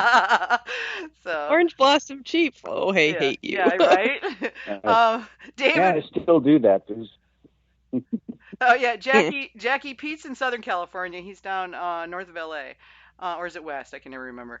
Um, south, south and east. South and east. Okay, that's it. Yeah, I get all turned around. I try to avoid LA. So, David Webb says he's planning to do a sherry barrel aged Tupelo sourwood and buckwheat Polish mead. Still working on the honey percentages. Mm. Hmm. So, what kind of buckwheat you planning on using?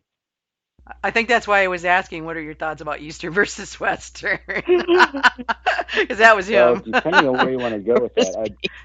I personally am not a fan of mixing Tupelo and buckwheat.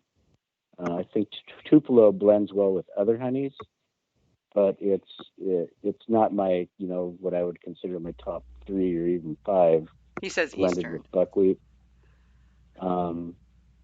But if you're going with buckwheat, go with something distinct. Get some of that guajillo that I heard you mention earlier, um, along with some Texas wildflower and that buckwheat in that sherry barrel. I think you'll be very happy with that.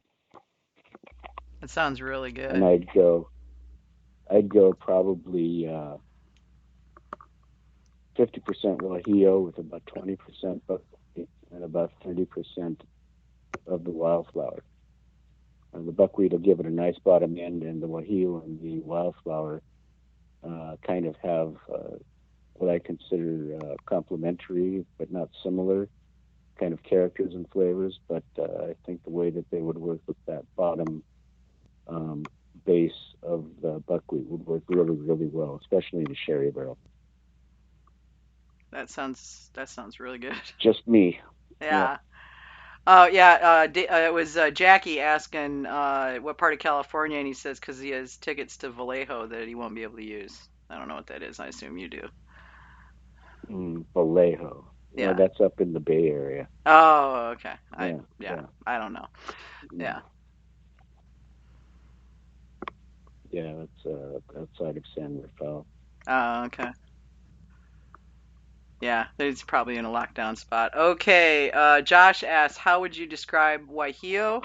When he's used it, he got mostly red apple peel and black tea. I think that's pretty close to me. There's definitely palm fruit in it.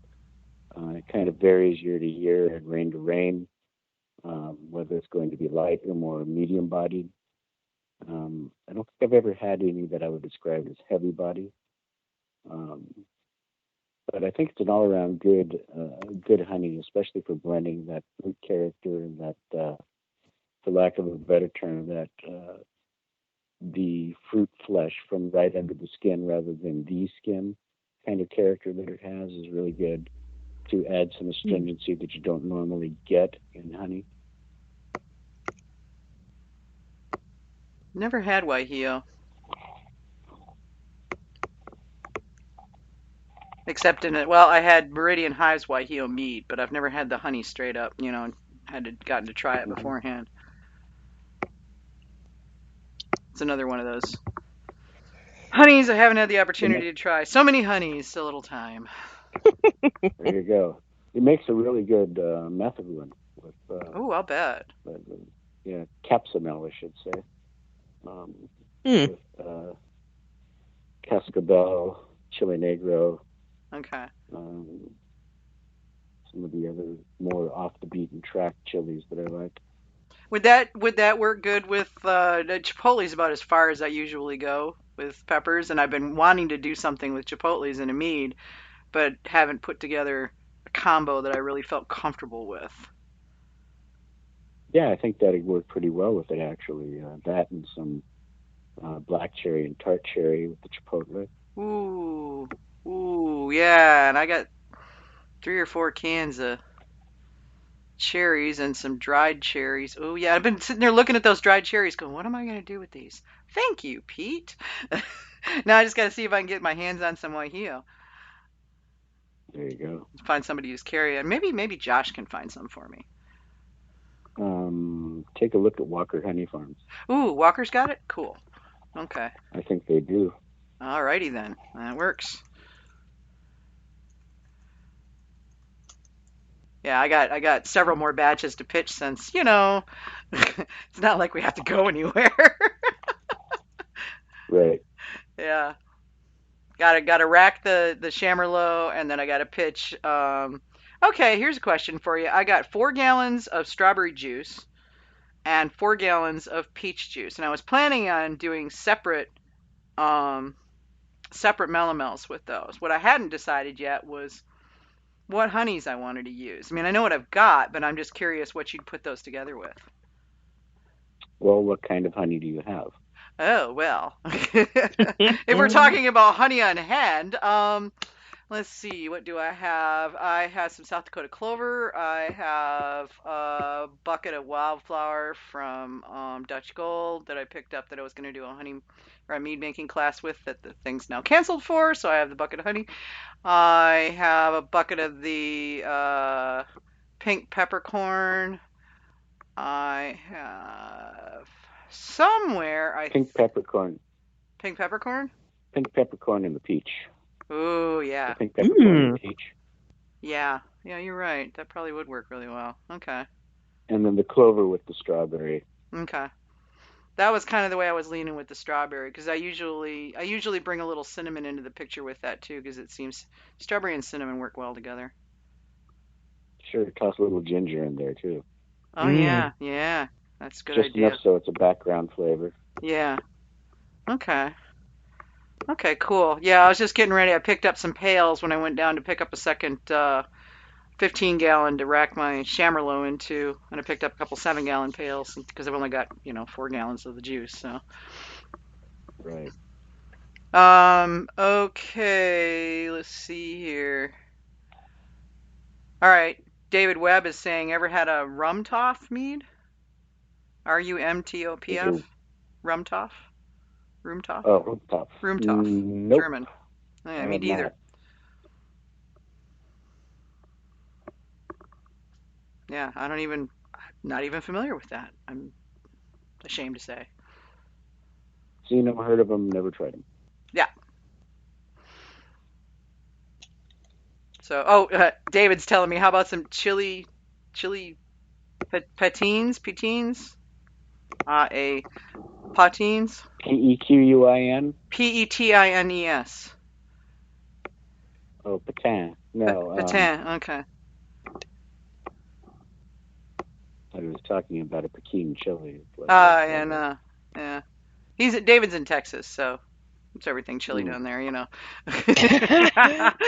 It's all chili Either all the time. bigger, it's hot, huh? It's either bigger, it's hot, or both.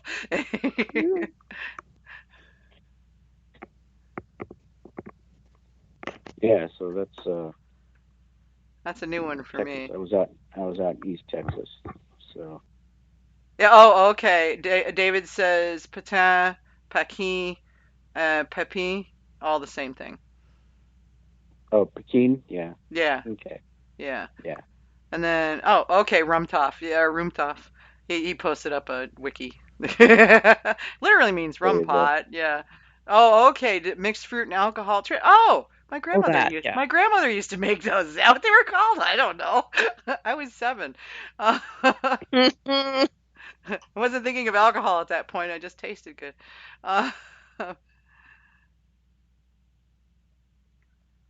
Oh, okay. David sent me a hot mead that had that. So, yeah, now they're all talking about when the fruit picking starts. It's like, yeah, strawberries are getting started here. With you guys, it's pretty much year round, isn't it? Close. Yeah. So yeah, we get a lot of them. I hate you all, and I'll use stand for. Ours won't start until mid-June. Yeah. If we're lucky.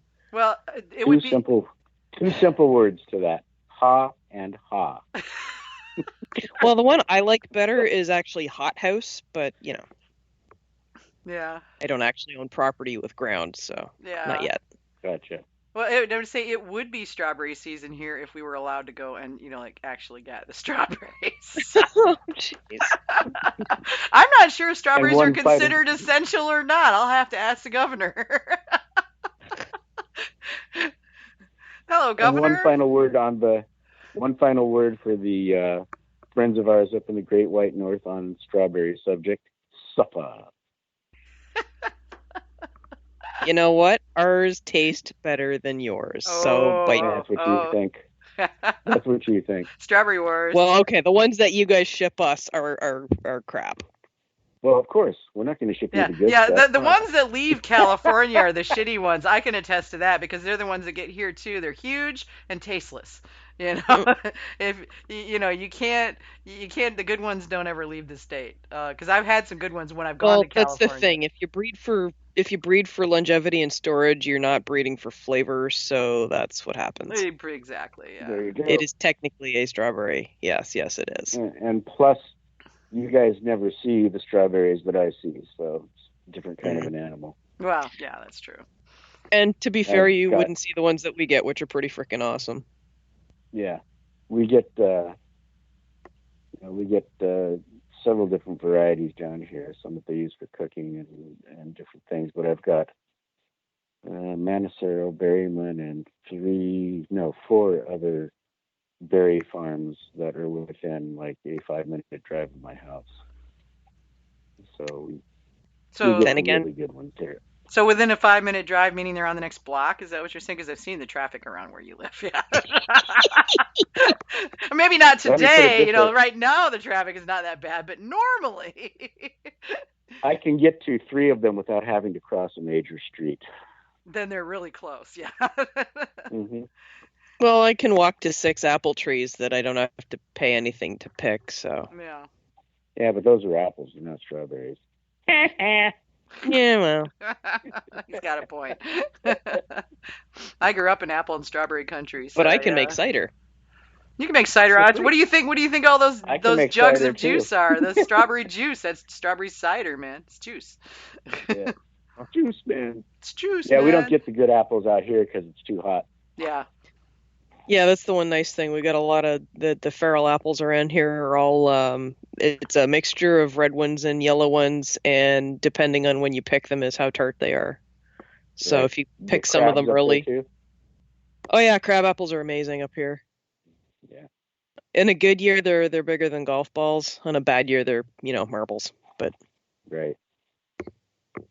it just means I have to fold the teeth of my fruit picker a little bit closer together in order to actually pick them anywhere further off the ground than I can reach. Yeah. I'm working on my There you blueberry go. plants this year. I'm going to plant a bunch of blueberries. I've got several that I picked up last year that have been living in pots, and then they're gonna go in the ground this year, and yeah. And I ordered some heat tolerant ones, a new varietal of heat tolerant ones that I found online that I'm gonna try out those too. Oh, that'll be great. Mm-hmm. I like blueberries. They're yummy. Oh, yeah. Yeah. And your good for domestic you, ones too. are actually finally starting to taste like something now, because I'm spoiled. I get wild blueberries. Oh yeah. Wild Yep, wild blueberries are. blueberries are the best. They really are. Oh, they Yeah. are. You just need 5 times as many to get the same volume. That's. But not to get the same taste. No, No, that's that's for definitely sure. agreed. Yeah, the wild ones are the best when it comes to taste, for sure. No question about it. But yeah, Well, I think I've hit my pumpkin bell. I think you have. Yeah, So, it's late for you. You got to get up at, oh God, it's early. So, yeah.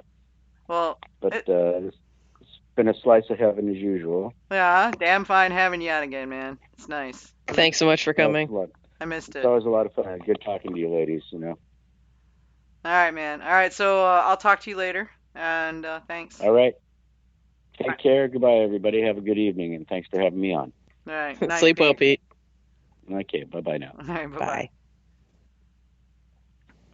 Okay, so event-wise, not a whole lot going on, guys, because obviously, Well, yeah. yeah, everybody's having to do Reasons. curbside deliveries and so forth. So, couple of things. Obviously, July 22nd to 25th, Mazer Cup International. That's mazercup.org, Broomfield, Colorado.